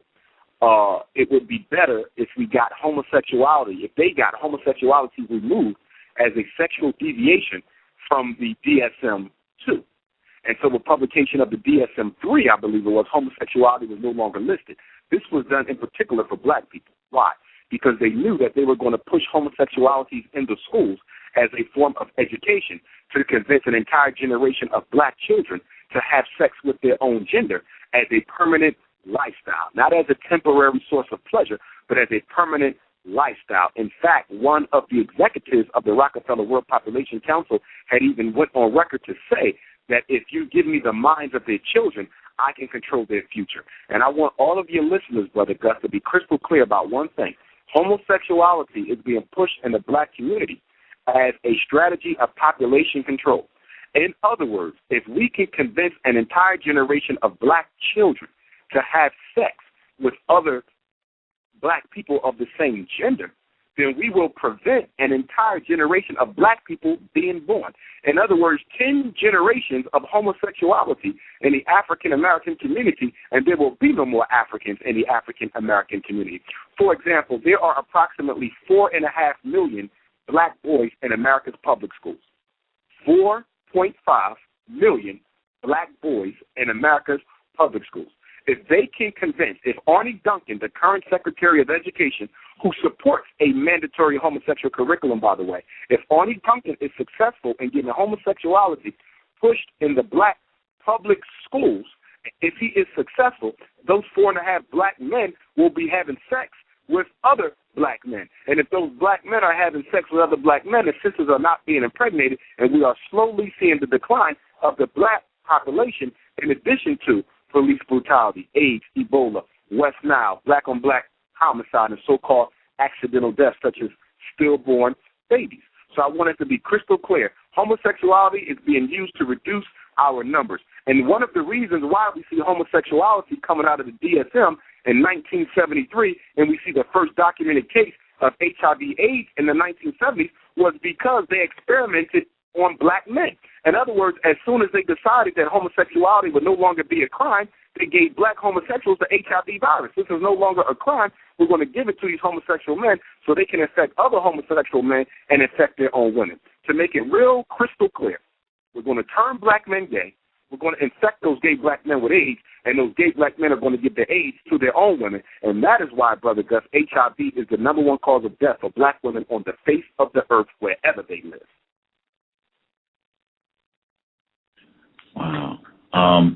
I want to check to see if Justice has some more questions, and then I'm going to go to the phone lines. Justice, if you have some questions, go right ahead. If a white person is mistreating a non-white child, what should you say or do to prevent that mistreatment? Repeat that one more time, Princess. If a white person is mistreating a non-white child, what should you say or do to prevent that mistreatment? If a white person is mistreating a non-white child, this is what I believe. Black people have to learn how to do two things. Improve our decision-making around white people. If you're in America and you're black, you're going to have to deal with white people, or you're going to have to deal with the flunkies that he put in place to deal with you. And as a result of that, your survival is going to be based on an improved decision-making process. In other words, sometimes the best thing to do when someone is offended by white folks, especially if it's only a verbal assault, is to ignore them. You have to ask yourself, what do I gain, or what do my people gain by me reacting to this European?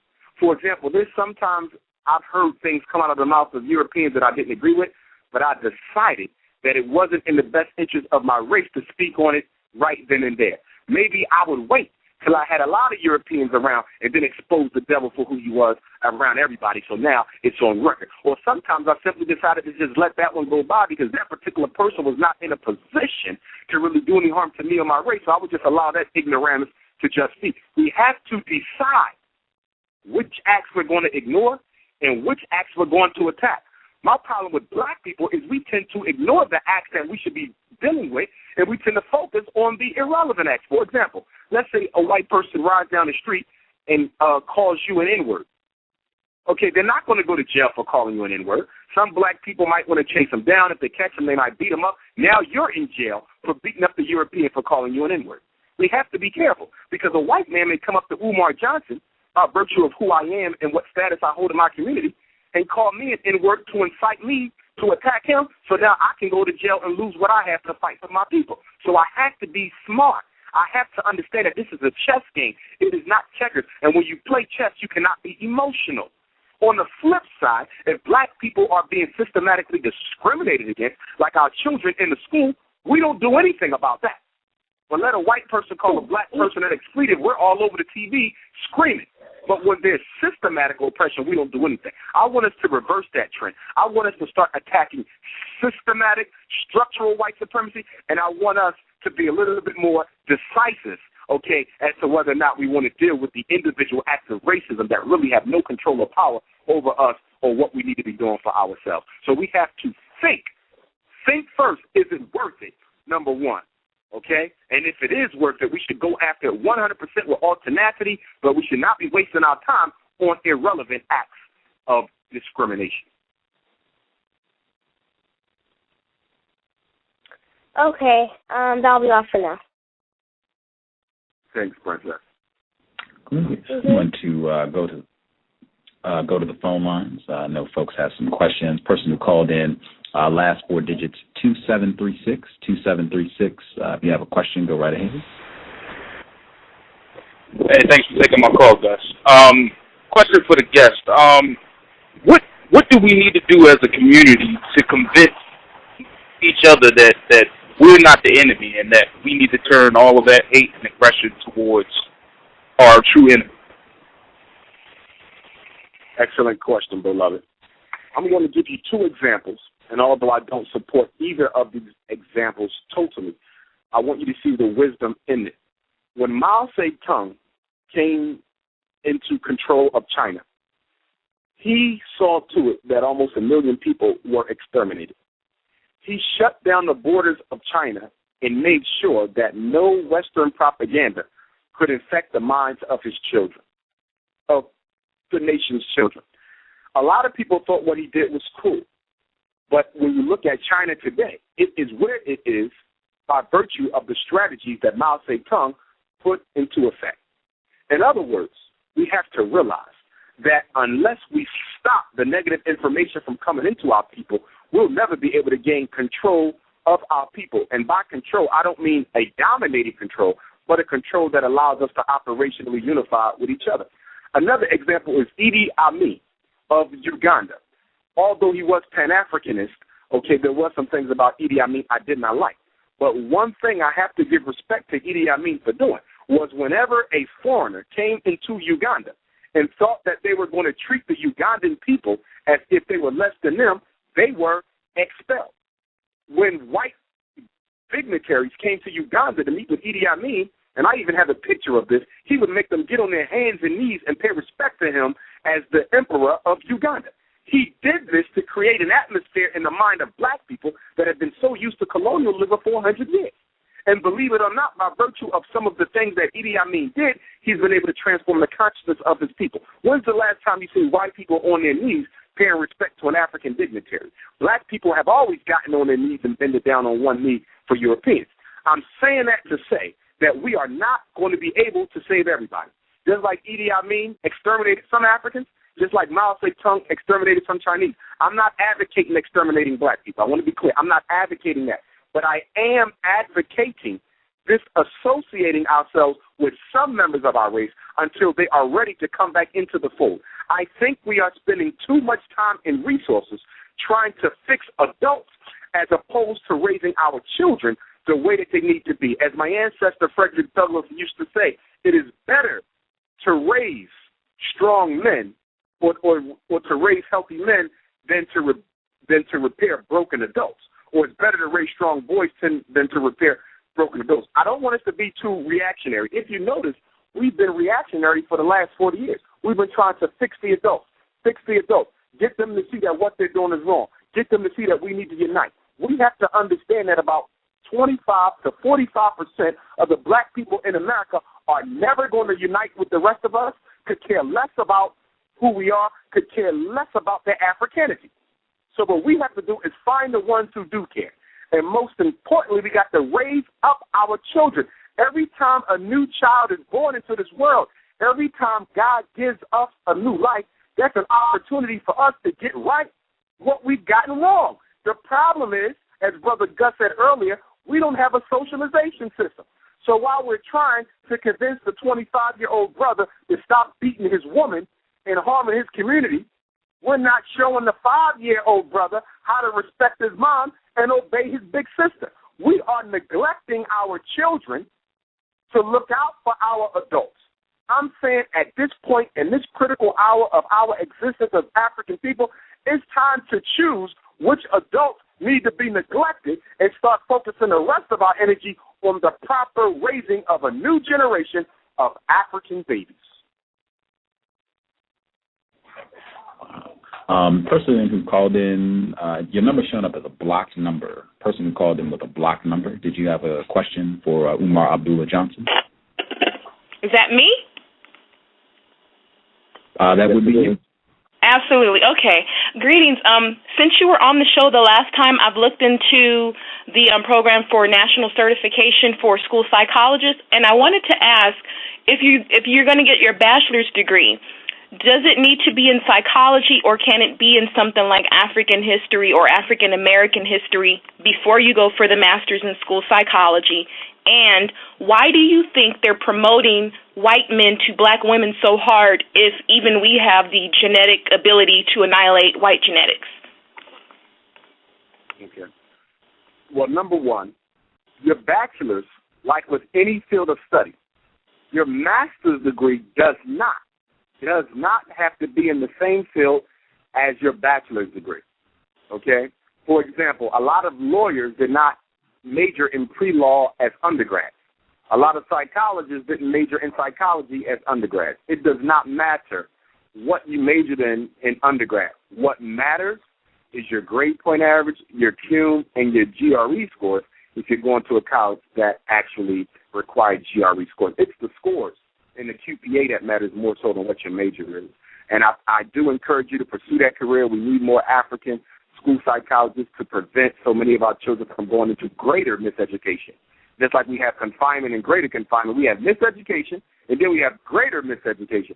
Special education, Brother Gus, is greater miseducation. But, good sister, if you want to talk more about that, please feel free to email me.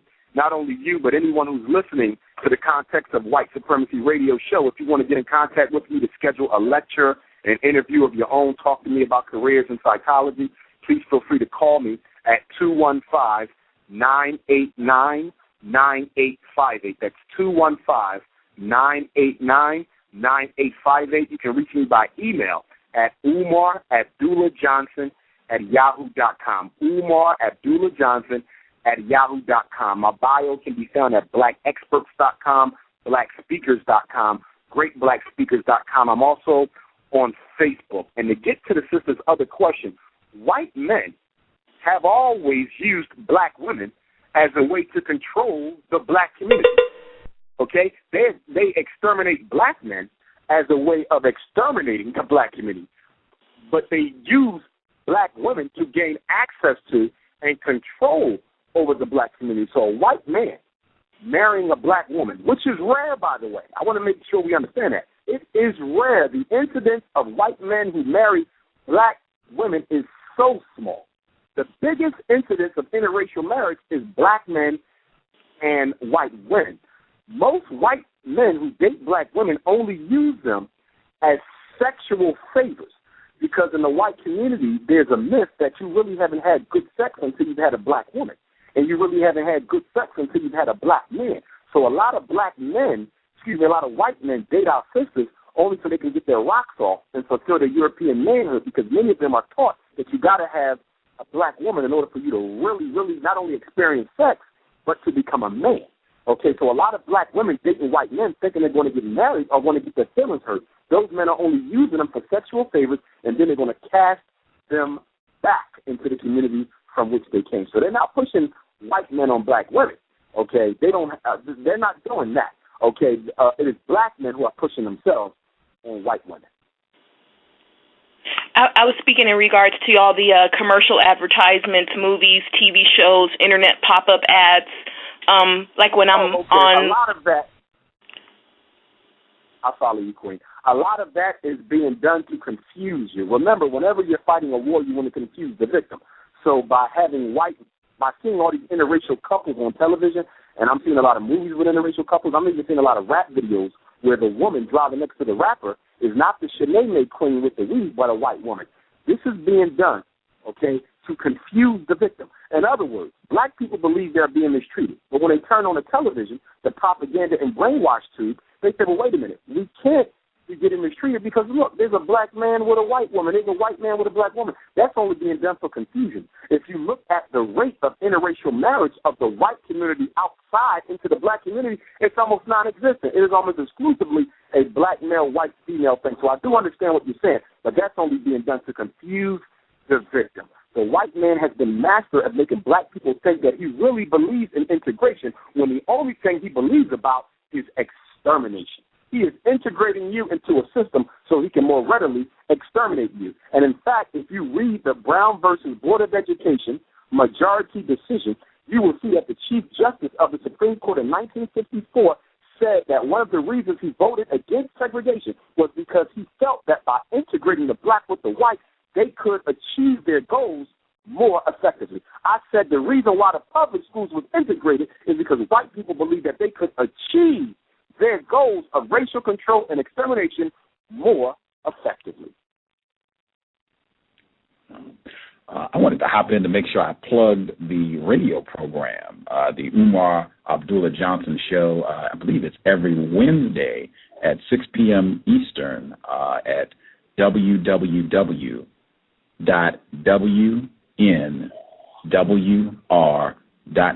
every Wednesday, 6 p.m. Is that correct, Mr. Umar? Yes, it is. That runs from March until the end of September. So I'm actually coming up on my final 4 or 5 shows. I want your listeners to tune in this Wednesday if they have time. I'll be on from 6 p.m. to 7:45.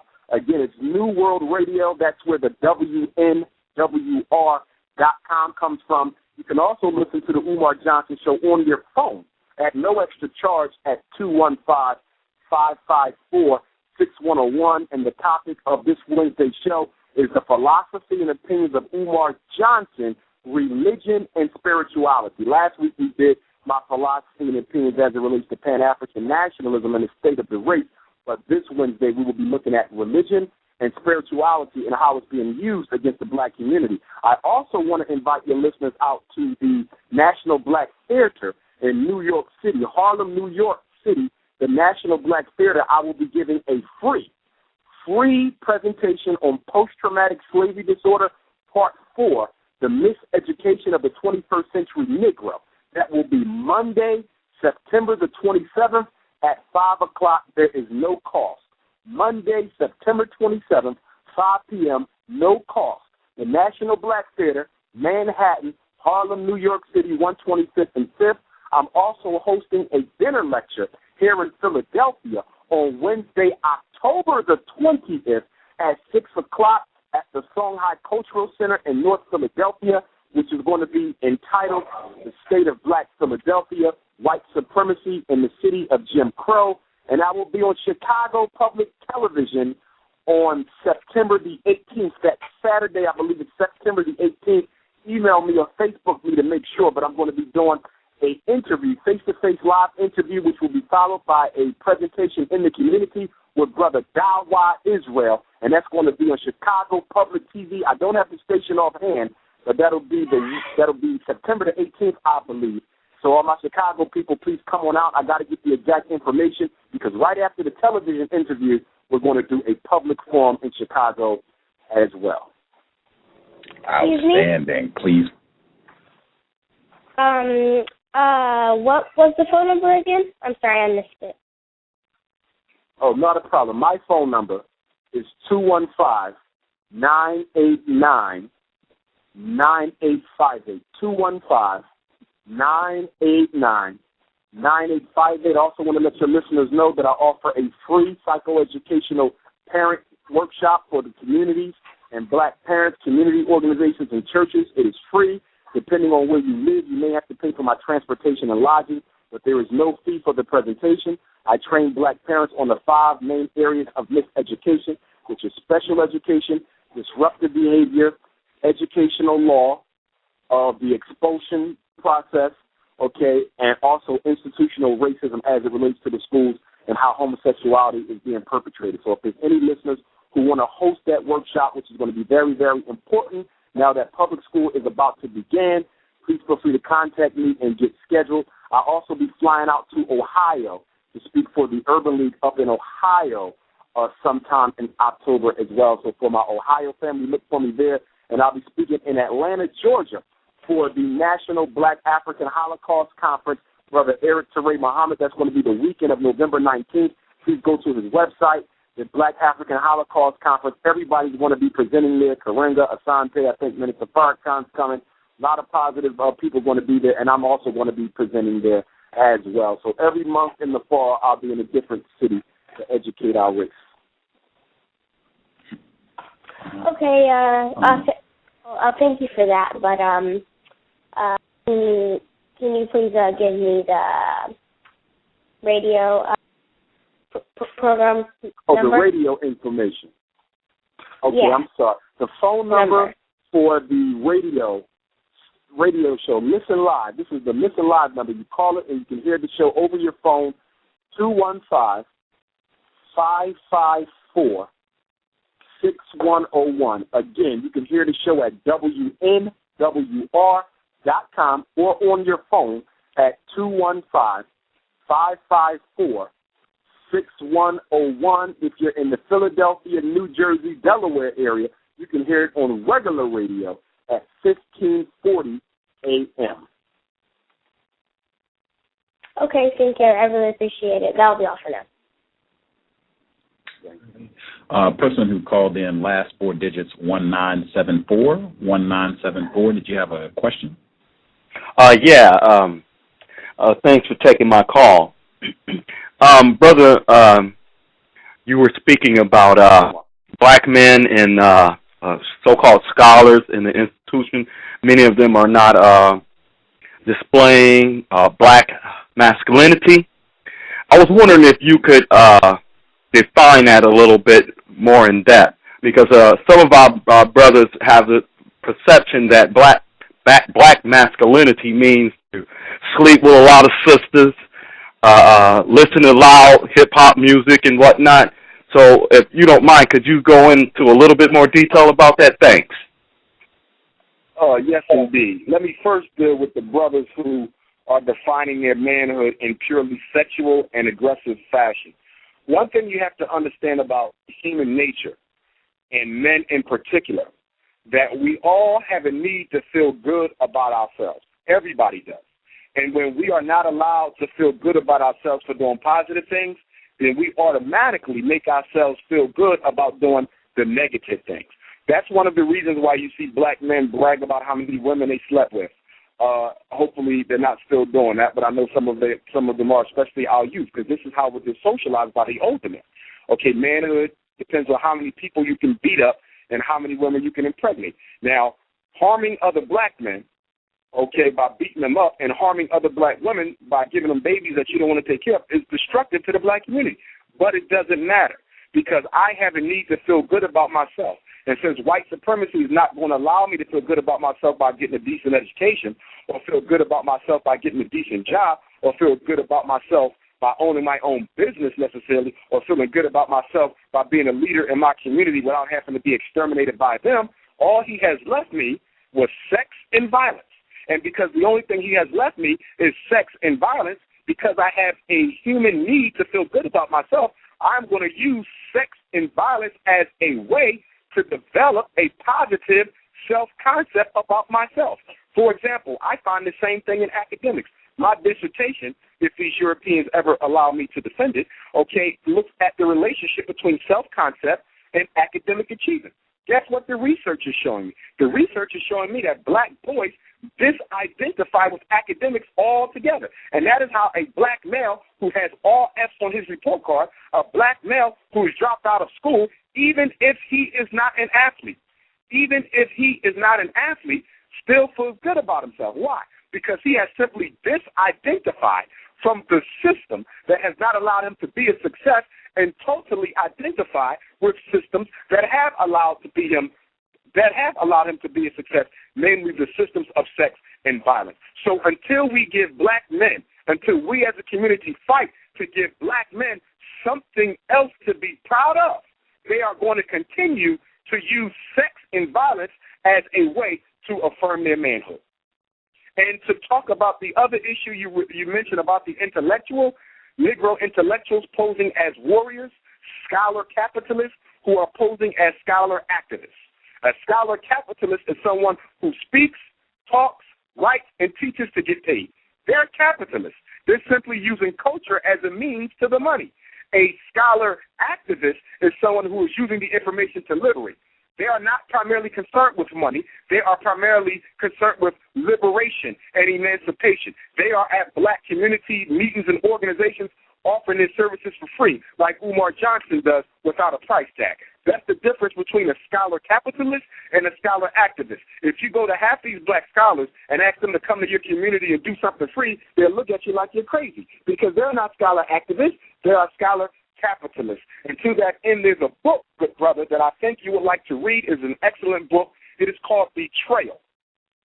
Betrayal. The subtitle is How Black Intellectuals Have Abandoned the Ideals of the Civil Rights Era. How black intellectuals have abandoned the ideals of the Civil Rights Era. And it is written by Houston A. Baker, Jr. Houston A. Baker, Jr., who is a professor at Vanderbilt University. The book Betrayal is published by Columbia University Press. You can actually purchase it, I believe, by going to their website, CUP, which stands for Columbia University Press, cup.columbia.edu. I want you to read this book. He talks about how these intellectuals benefited from the Civil Rights Act and benefited from the Civil Rights struggle and then turned their back on the masses of black people. Read Betrayal by Houston Baker. Wow. Thank you so much for the information. I'm jotting books down furiously. Person who called in, last four digits, 7158. Did you have a question? 7158. Peace. Greetings. Yes, sir. My question to the brother. I guess I'm going to throw a curveball or whatnot. It's not really talked about in the black community too much, but my question is, how do we reach black men who are not interested in dating or marrying white women, but who are very interested in interracial marriage and sex with non-black Latinos and Asian women and other non-blacks to produce light-skinned babies and wavy-hair babies? The case for not entering into interracial sex with white women, I think, is quite abundant and clear, as history is the case. But so how do we effectively make the case for non-interracial sex in relationship with other non-black peoples, as we do so well with whites? Excellent question, brother, and I thank you for the call and the question. As I said in one of my previous responses to Brother Gus's question, we have to decide who is interested in the race and who is not interested in the race. There's some black men, once they receive an adequate psycho-history of who they are as black men, will abandon the practice of dating and sleeping outside their race. Other black men can know the psycho-history of African people and still decide that that's what they want to do. Those are the types of people who in China or in Uganda would have been exterminated, but we're not going to do that. We're simply going to disassociate from them until they're ready to come back into the fold with an African frame of mind. For example, in the Jehovah's Witness religious movement, and I'm not Jehovah's Witness, nor do I particularly support that form of religion, because the founder of the Jehovah's Witnesses was a racist who segregated blacks from whites in the early part of his mission. And I want all my black Jehovah's Witness brothers and sisters to study the early years of the Jehovah's Witness movement, and you'll find that the man who founded your movement was a white supremacist. But one of the things they do in the Jehovah's Witness orthodoxy is that when you don't behave the way you're supposed to behave, you're excommunicated. We have to do the same thing. We shouldn't disrespect or mistreat our brothers. I don't want it to be adversarial, but we simply say, look, brother, until you start practicing the way you need to practice, you ain't allowed over my house. You ain't allowed to come to these community meetings, brother. You ain't allowed to be around my children giving them those negative role models. We have to be courageous as black men and say, brother, you have a right to live your life the way that you want, but that's not acceptable. That's anti-African behavior, and I'm going to disassociate from you until you decide that you want to learn about who you are. So, number one, let's not waste too much time on those who ain't going to change, because the bottom line is a lot of them not. Mao Zedong knew that, okay? Idi Amin knew that. Jean-Jacques Dessalines, first emperor of Haiti, he knew that, okay? So all we can do is disassociate from those who don't want to be. Don't waste your time, brother, on somebody who don't want to be an African. This is a blessing from God. This is a blessing from our ancestors to be an African. You have the oldest DNA on the face of the planet. There's nobody older than the African, and you carry within you the energy and accomplishments of every African who has come before you, and especially those in your own bloodline. They are born again through you, so it's a privilege to be an African. And just like the Honorable Marcus Messiah Garvey said, the white man has made being black a curse.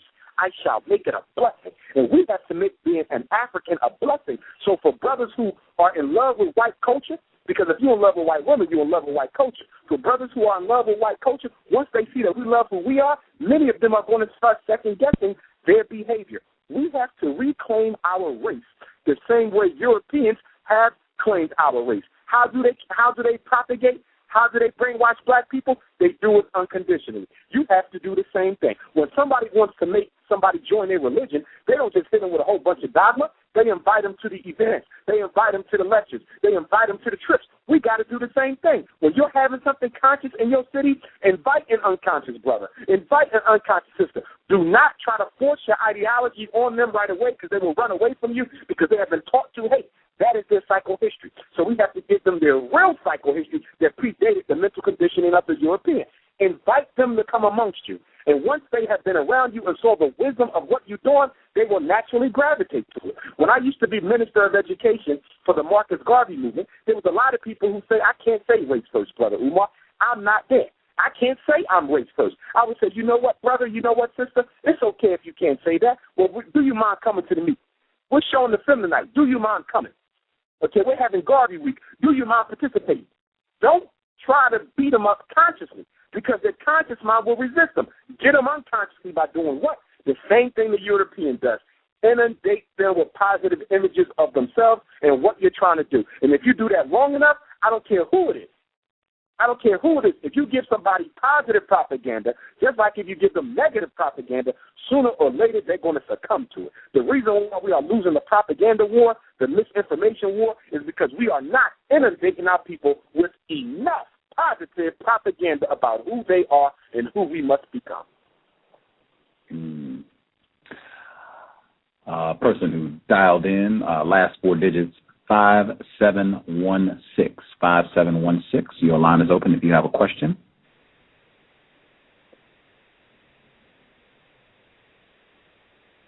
Are you just listening? 5716.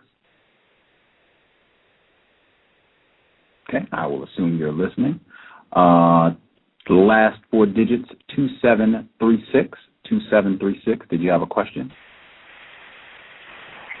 On the train, Gus. Oh, okay. If you get to a quiet spot, I guess press 1 and I'll get you. Person, I'm assuming this is Skype or something. Person who called in, I guess, from a Skype line. Your line is open.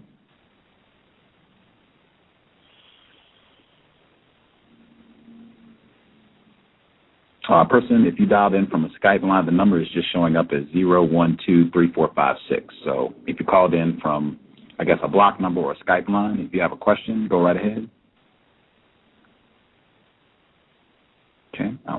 you're just listening. I will double check. I think 818, did you have a follow-up question, 818?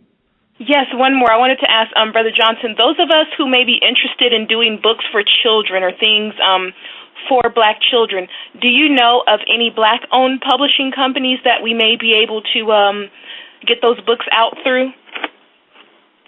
Oh, certainly, without a doubt. You have Black Classic Press. The brothers and sisters there have been doing it for a while. You have African World Press. Okay, you also have Majority Press, which is Tony Martin, who is the biographer for Marcus Garvey. He did the Race First, the ideological and organizational struggles of Marcus Garvey, the UNIA. He has his own publishing company through which all of the Marcus Garvey publications, official Marcus Garvey publications, are actually distributed. You have Broadside Press in Detroit, Third World Press in Chicago, Black Academy Press in New York, Third Press in Baltimore, Black Classic Press, Baltimore. You have Johnson Publishing, the book division. You have Lotus Press in Detroit, Winston Derrick Publishers in Nashville, Harlem River Press in New York, Freelance Press in Cleveland, Professional Publishing House, Amber Book Publishing in Phoenix. You have the African World Press in Lawrenceville, New Jersey, Just Us Books, East Orange, New Jersey. You got Red Sea Press. So you have several of them. I know you didn't get all of them, but if you send me an email, Queen, I'll send you a list of the black publishing companies. And that's a wonderful idea, sister, because we need more books for our youth. They have no books to read that are exciting, energizing, and consciousness-raising, and that's why they're watching Superman, which is nothing but white supremacy. Thank you. In church, you get Jesus. On TV, you get Superman. It's all white supremacy. Our guest on the program this Wednesday, he's a black male, and he has a whole essay talking about Shaquille O'Neal and the black male, Dwight Howard, their whole feud about who's Superman, and he said that was a sad illustration of white supremacy, where you have these two huge black males arguing about who is the real white identified person. Should be Wednesday. And Dwight Howard is either married to or dating a European woman, by the way. Wow. I didn't know that. You should not be surprised. Wow. And Shaquille O'Neal used to be in love with Britney Spears several years ago. I don't think he actually dated her, but he was in love with Britney Spears, and I think he was married to a black woman while at the same time infatuated with Britney Spears. Really? Yes. He was on TV. Said an interview. They said he went somewhere to the All-Star game or something, and they said, why are you here? He said, for Britney Spears. And they said, why do you like Britney Spears? And he smiled, and he said, you know why I like Britney Spears. Wow. Wow. Yes, sir, baby. Oh. White supremacy doesn't take a time out, neither can we. It never takes a time out, neither can we. Wow. Man. Non-Mighty Wick, did you have a question or a comment for Mr. Umar Abdullah Johnson? Yes, thank you. Can I be heard? Yes, sir. I just wanted to thank you, Mr. Johnson, for coming on again and sharing constructive information. I remember when you came on in June, it was very constructive. You seemed really well informed and dedicated to helping non-white people out, and I just wanted to thank you for that. So that's all. All right. Thank you, beloved. And again, I want everybody to tune into the show Wednesday, the Umar Johnson Show, Religion and Spirituality, how it is being used against us, WNWR.com, or on your phone, you can hear it live, 215-554-6101. If you forgot that information, feel free to email me at umarabdullahjohnson@yahoo.com or call me, 215-989-9858. I hope to see some of you on the 27th of September at the National Black Theater, Harlem, New York City, when I present for the very first time Post-Traumatic Slavery Disorder, Miseducation of the 21st Century Negro. The event is free. Can you give us the date for that one more time, please, sir? Oh, yes, indeed. That's Monday. I believe it's the last Monday in September. Monday, September 27th, 5 p.m., and we're probably going to go to about 8 or 9. We're going to really hit them hard 5 p.m., National Black Theater, Harlem, New York City, Monday, September 27th. The event is free. It doesn't cost you anything. Come on out and get your education. For those of you who want to come to Philadelphia, you can come to Philadelphia in October. Wednesday, October 20th, I will be doing a dinner lecture at the Songhai Cultural Center, and that will be entitled The State of Black Philadelphia, White Supremacy in the City of Brotherly Love, but the information will be relevant for black people who live in any major city. And, of course, I'll be in Atlanta November 19th for the Black African Holocaust Conference, so please make that journey down there. It's going to be a powerful event, Brother Eric Teray Muhammad. So I'll be speaking down there on another aspect of post-traumatic slavery disorder, and I'll be up in Chicago the week, I think it's September 18th. I'll be on Chicago Public Television, and I will be doing a free presentation right after the TV show, so you'll be able to watch me in Chicago on TV, and then we're going to go straight into a session in the community where I can deal with a lot of information that I didn't get to during the Chicago interview. Wow. I want to check with Justice to see if she had any other questions. I had two more, but I wanted to make sure Justice was straight. Did you have any other questions, Justice? Not at this moment. Okay. I had a loyal listener, a black male, and he is informed about racism, white supremacy.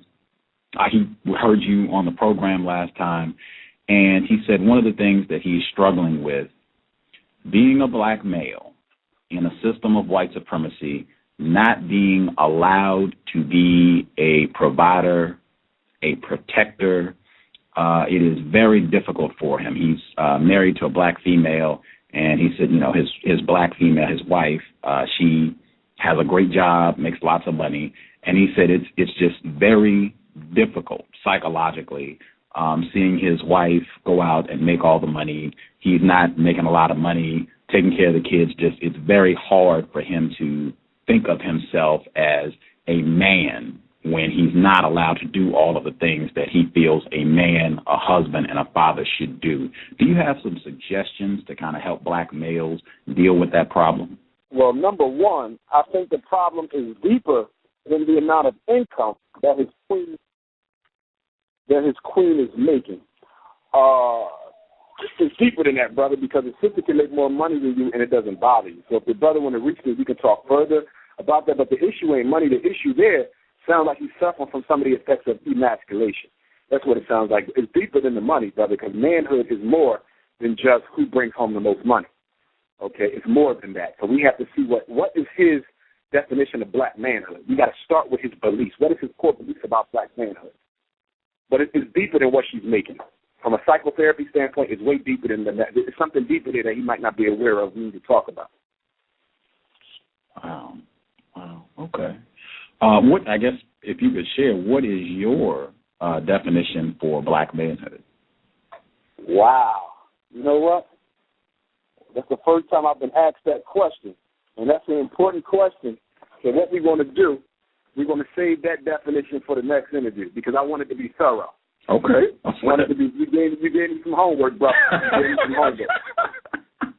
I like that, though, because, rarely do I not have an answer. I want to make sure I hit every nook and cranny on that definition. I'm going to do a manhood in a woman. That's excellent.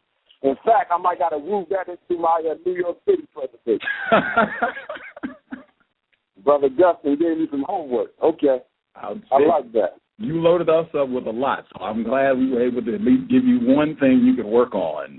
Yes, sir. Yes, sir. I love that. I'm going to work on that. We need a working definition. Yes, sir. And there are some out there, but I want one that's coming from a Pan-African nationalist standpoint and not from an integrationist or a capitalist-minded standpoint. Wow. Because you follow me? Yes, sir. Yes, sir. Yes, sir. Wow. Okay. Do we have time for a final question? Oh, did we lose Mr. Umar? I'm still here. Oh, okay. Do we have time for a final question? Oh, for me, sure. Oh, okay.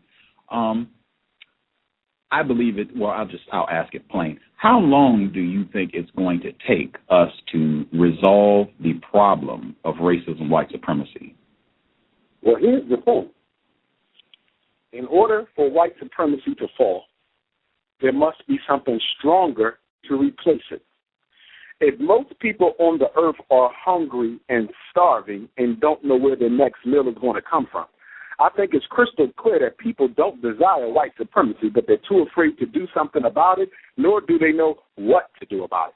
That means that it is in the natural God-given scheme of things for African people to take back our rightful positions in the world order, because it is only through an African cultural and spiritual system that all of the world's people will be provided for. So in saying that, we really ain't even got to fight white supremacy. We have to develop, the African cultural system, that is automatically going to be so magnetic that everyone is drawn to it at the same time. So as we fight the European, let's make sure that we're not reactive and that we're building up that system that's going to counter the European. Nobody wants white supremacy but the white man. So once another system comes that is stronger than that and that the people can love and be a part of, it's going to win overnight. Marcus Garvey said that if black people really got to know themselves, if we really got in touch with the indwelling spirit, in 24 hours we could create a new reality. Mr. Garvey said 24 hours, Brother Gus. It ain't that long. Once we get on the same page, it ain't that long after that we're going to win. And that is why the FBI and the CIA and COINTELPRO and the Patriot Act, that is why they are so against black males, because they know it only takes a half second to light a match, brother. A half second to light a match. Wow. That makes it sound like you don't think this is a problem that has to be around for another 300, 400, 500 years. This sounds like you believe this is a problem that can be corrected quickly. Yes, the biggest correction is within self. All the ancient great teachers have taught us what? In the struggle between yourself and the world, second the world. Focus on yourself first. Once black people fix ourselves internally as a people, individually and collectively, there's nothing outside of us, nothing that will be able to subdue us. I ultimately believe that either white supremacy will exist in the 22nd century. We're on the 21st right now. But I believe either white supremacy will exist in the 22nd century or black people will exist in the 22nd century. But one of them ain't making it, brother. Either we won't be around in the year 2200 or white supremacy won't be around in 2200. There may be white folks, but there won't be no white supremacy. So we got to decide who's still going to be standing. Is it going to be the African or is it going to be white supremacy? Because we both ain't going into the next century, brother. The Europeans have made it crystal clear. They are trying to exterminate us and make sure we don't see the dawn of another era. So we got to make up our mind. Is it going to be us? Is it going to be them? Because it ain't going to be both. I think a final thought, your refrain, white people who believe in and practice racism, white supremacy, anything they start, they finish. I don't believe white people have any intention of discontinuing the practice of racism, white supremacy. So if this system is going to end, we are going to have to put them out of business. And let me say this too, Brother Gus, on a positive note. We're about to go into another African era of time, brother. 2012 is not the end of the world. 2012 is the beginning of another African era. The zodiac calendar that the ancient Africans put together is divided up into periods of time. And there's certain types of spiritual themes that are going to rule in that period of time. And according to the African calendar, and when 2012 comes, it's supposed to be an era of justice, brother. Justice is supposed to rule the earth for 2,000 years once 2012 starts. So we got to get ready for this, brother. It might be an Armageddon in the next couple of years. People talking about the world going to end. The world ain't going to end. It's going to be a new world. And it's going to be African people ushering in that new world. And it's going to be African men leading the new world. And it's going to be African women nurturing the new world. And it's going to be African children being groomed to run that new world. So let's get ready and take advantage of the era that the ancestors and the Almighty is about to give us. 2012, it's time to get on board. We got to get ready for this era. You have to remember slavery, colonialism, and domination, all of that was the last era. This era we in right now. Remember, the year 2000 was a new millennium. In 2012, we're going into a new era, same millennium, but a new era. And you only get that once every 2,000 years plus some change. So we are blessed to see not only the ushering in of a new millennium in 2000, but now you're about to see the ushering in of a new era in 2012. What the hell are we going to do about it? Wow. I am very pleased. I think excellent broadcast, which I expected. I mean, he has a reputation. I knew exactly what to expect. I would love to have you back on the broadcast. I guess if you do some thinking about your definition for black manhood and black womanhood, would love to have you back to go over that with our listeners. Yes, sir. Anytime, brother. Anytime. We appreciate it. I have linked the radio broadcast. All you have to do is click Umar Abdullah Johnson in the description right here at Blog Talk Radio, and it will take you to the radio program. The address again, WNWR.com. You can go to the website. We'll be listening in on Wednesday, 6 p.m. Eastern, 3 p.m. Pacific for the Umar Abdullah Johnson Show. Thank you so much for sharing some of your time with us. I linked the DSM-4 to this episode as well, because I know last time you were with us, you highly recommended that black people go out and get that, particularly if they have kids. Pick up a copy of the DSM-4 so you can read and be more informed about these diagnoses that are given out, particularly to black kids. So DSM-4, the other books you mentioned, Betrayal, and the other book, The Lucifer Effect. The Lucifer Effect. They're all linked in the program, so you can just click on them and get more information. Thank you so much for sharing some of your Monday afternoon with us. It is always a pleasure, and we will definitely be in touch with you soon, sir. Anytime, beloved. And if you get a chance, brother, just email me a link to the show so I can download it. I will do it immediately. All right. Y'all take care now. Thank you so much, sir. Take care. Peace. Peace. Context of white supremacy. Thank you. That is into context of white supremacy. Justice Gus T Renegade, our guest for today's broadcast, Mr. Umar Abdullah Johnson.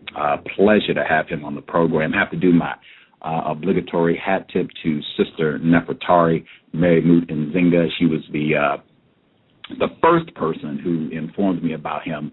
I think last time, as soon as I got the program scheduled, an avalanche of listeners started sending me messages saying, why don't you get Umar Abdullah Johnson on the show? But Sister Nefertari was the person who first informed me about him and told me she thought he would be a great guest on the program, and we will definitely work to see if we can get him on for a third trip, because I think that would be great to hear his definition for black manhood, and important. I think a lot of people really struggle with that in a system of white supremacy. Justice, did you have any thoughts on today's broadcast? It was constructive, and I really appreciated the responses about the autism. If I may ask, what sparked your curiosity about autism?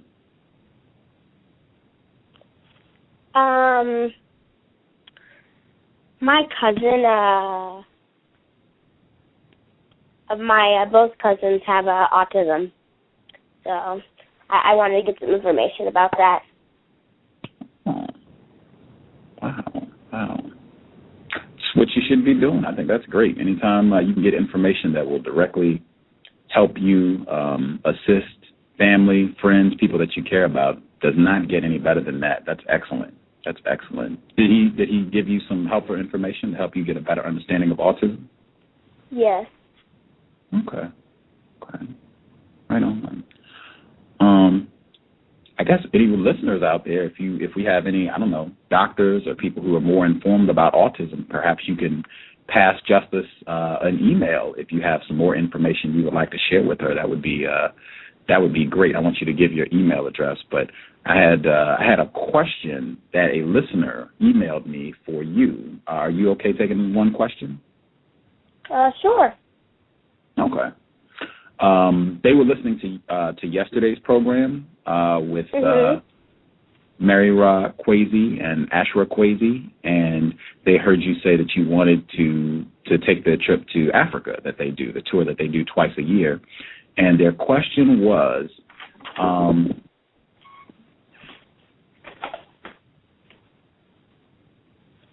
do you think, or how do you think visiting Africa will change your thoughts, speech, and action in order to replace white supremacy with justice? That was their question.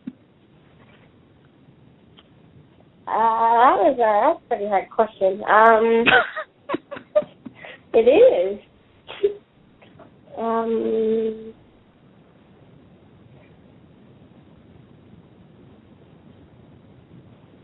I guess teaching other non-white people about racism, white supremacy, and when I teach them, like, they can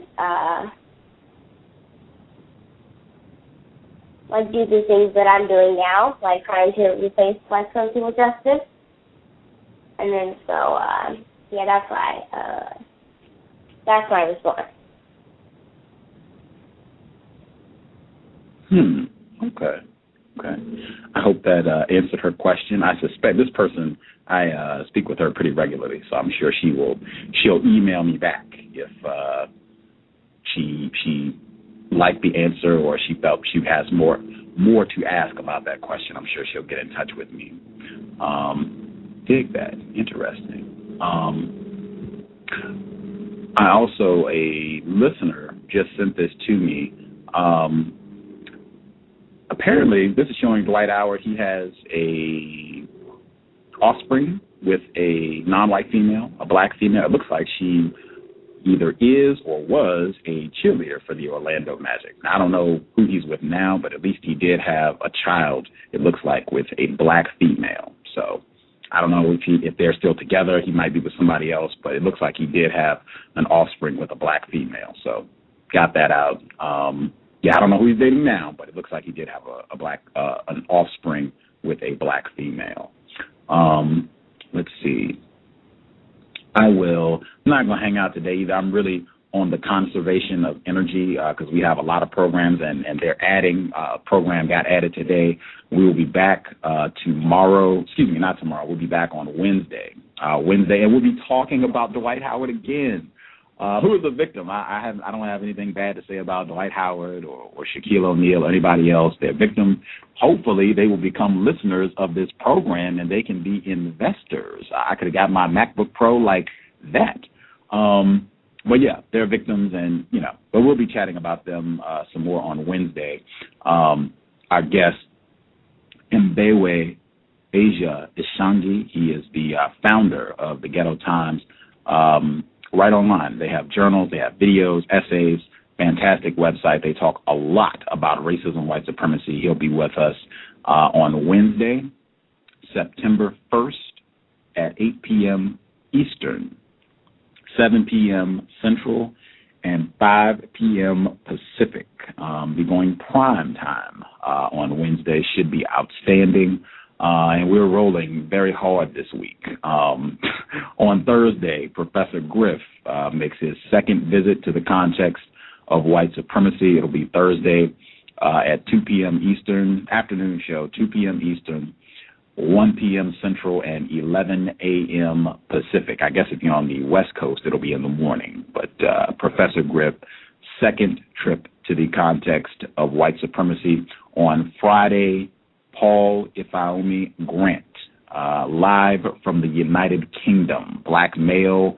He's authored several books, one of them, Why Willie Lynch Must Die. He will be here on Friday, September 3rd, 1 p.m. Eastern, 12 noon Central, and 10 a.m. Pacific. For the folks, we have a lot of UK listeners. Make sure I give a shout out. I don't know how that happened, but a lot of people are tuning in consistently in London and the UK in general. Got somebody from your neck of the woods again on this Friday morning. For folks in the UK, it will be 6 p.m. London time. Sunday, Dr. Frances Cress Welsing makes her sixth visit to the context of white supremacy, 6 p.m. Eastern, 3 p.m. Pacific. And next Tuesday, September 7th, Kush, the Black Unifier of Positive Comedic Visions, returns to the context of white supremacy. That will be 7 p.m. Eastern, 4 p.m. Pacific. This is the blackout at the context of white supremacy. before we wrap up this broadcast, I did want to share. I'm not going to go into detail because I think this is going to be a show down the road, but I did want to share, man, we are going to go real aggressive on the no sex with white people. Like, man, after the show yesterday, and I mean pretty quickly after the show, it was within 30 minutes of the show ending yesterday on Sunday, August 29th, a non-white person contacted me. He said, you know, he needed some assistance, his non-white family. He didn't explain the situation, but just needed some assistance. And I went out. I got the whole rundown on this story. We went out. I'm not even going to explain anything. All I can say is that this episode that ended up taking about 2 hours of the day, right? So, I mean, this is a healthy chunk of the day. This 2 hours of trauma that involved, I mean, ended up being over 10 non-white people, some of them black, some of them non-black. All of this was rooted in sexual intercourse between white people and non-white people. And none of the non-white people present, to my knowledge, were sexually involved with a white person. Not a one. But all of this is because a different non-white person who is connected to a lot of these non-white people who were in all the chaos and conflict yesterday was having sex with a white person. And that started all of this trauma that Gus even got pulled into yesterday. It was, I mean, you talk about sad. Man, if I have I still have my switchboard. Yeah, this is worthy. This is worthy. The foolishness that went on yesterday.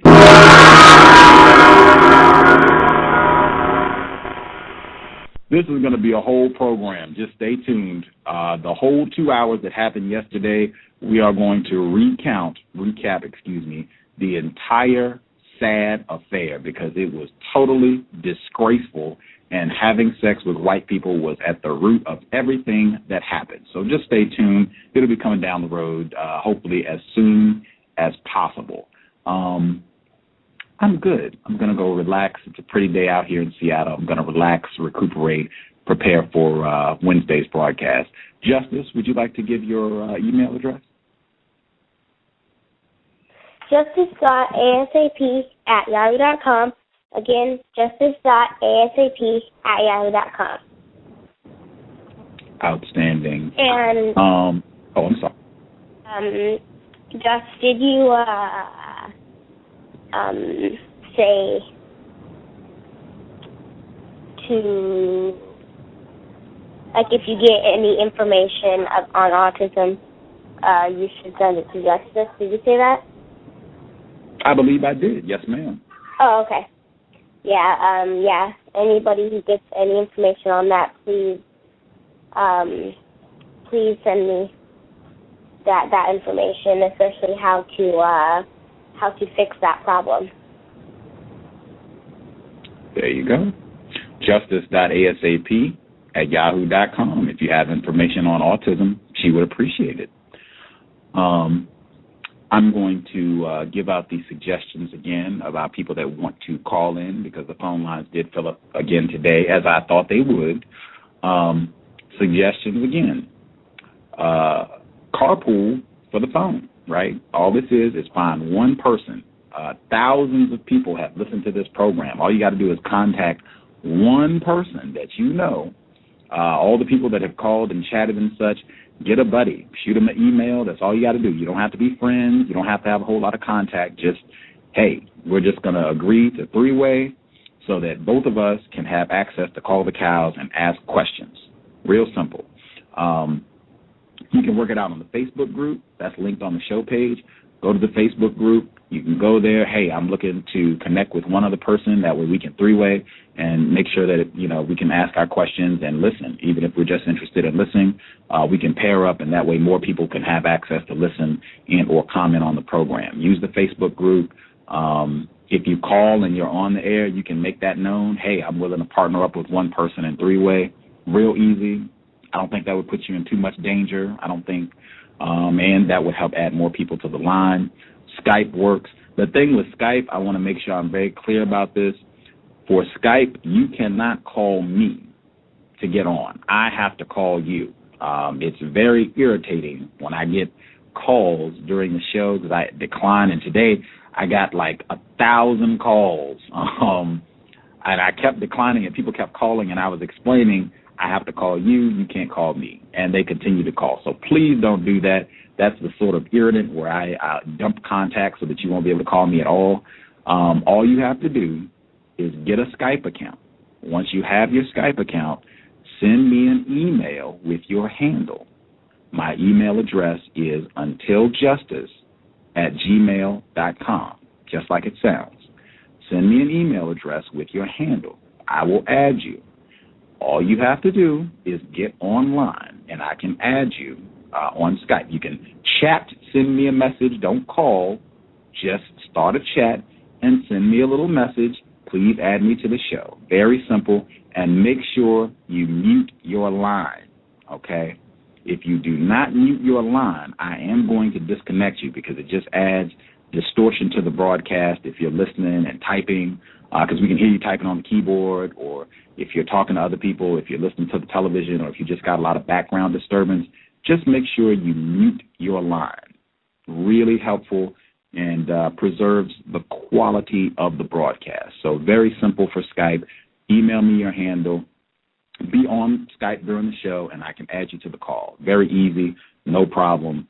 There you go. That's another suggestion. As I said, if you want to find investors to upgrade the program to a premium broadcast here at Blog Talk Radio, you can give that money directly to the white people at Blog Talk Radio, and they will allow, I believe it's either 25 or 50 people to call in. So that would solve the problem quick, although that does cost quite a bit of money. I think it's $400. It's probably more than that, but that's another route. And I think I had 4 suggestions yesterday. Oh, and calling early. Calling early. If you don't want to do any of those, I would advise you call early, depending on who the guest is. If it's going to be someone like Dr. Frances Cress Welsing, I would say probably want to call before the 30-minute mark of the show, because a lot of people tend to call when she's on, and the white people at Blog Talk Radio, they only allow 6 to 7 callers. So those would be my suggestions.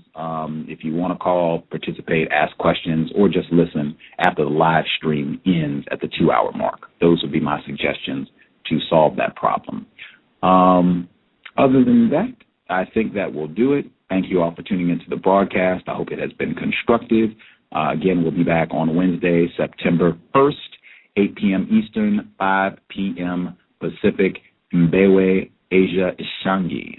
Should be fantastic, and we'll be chatting about Dwight Howard, Shaquille O'Neal, racism, white supremacy should be constructive, amongst other things. That's just one of the topics on tap for Wednesday.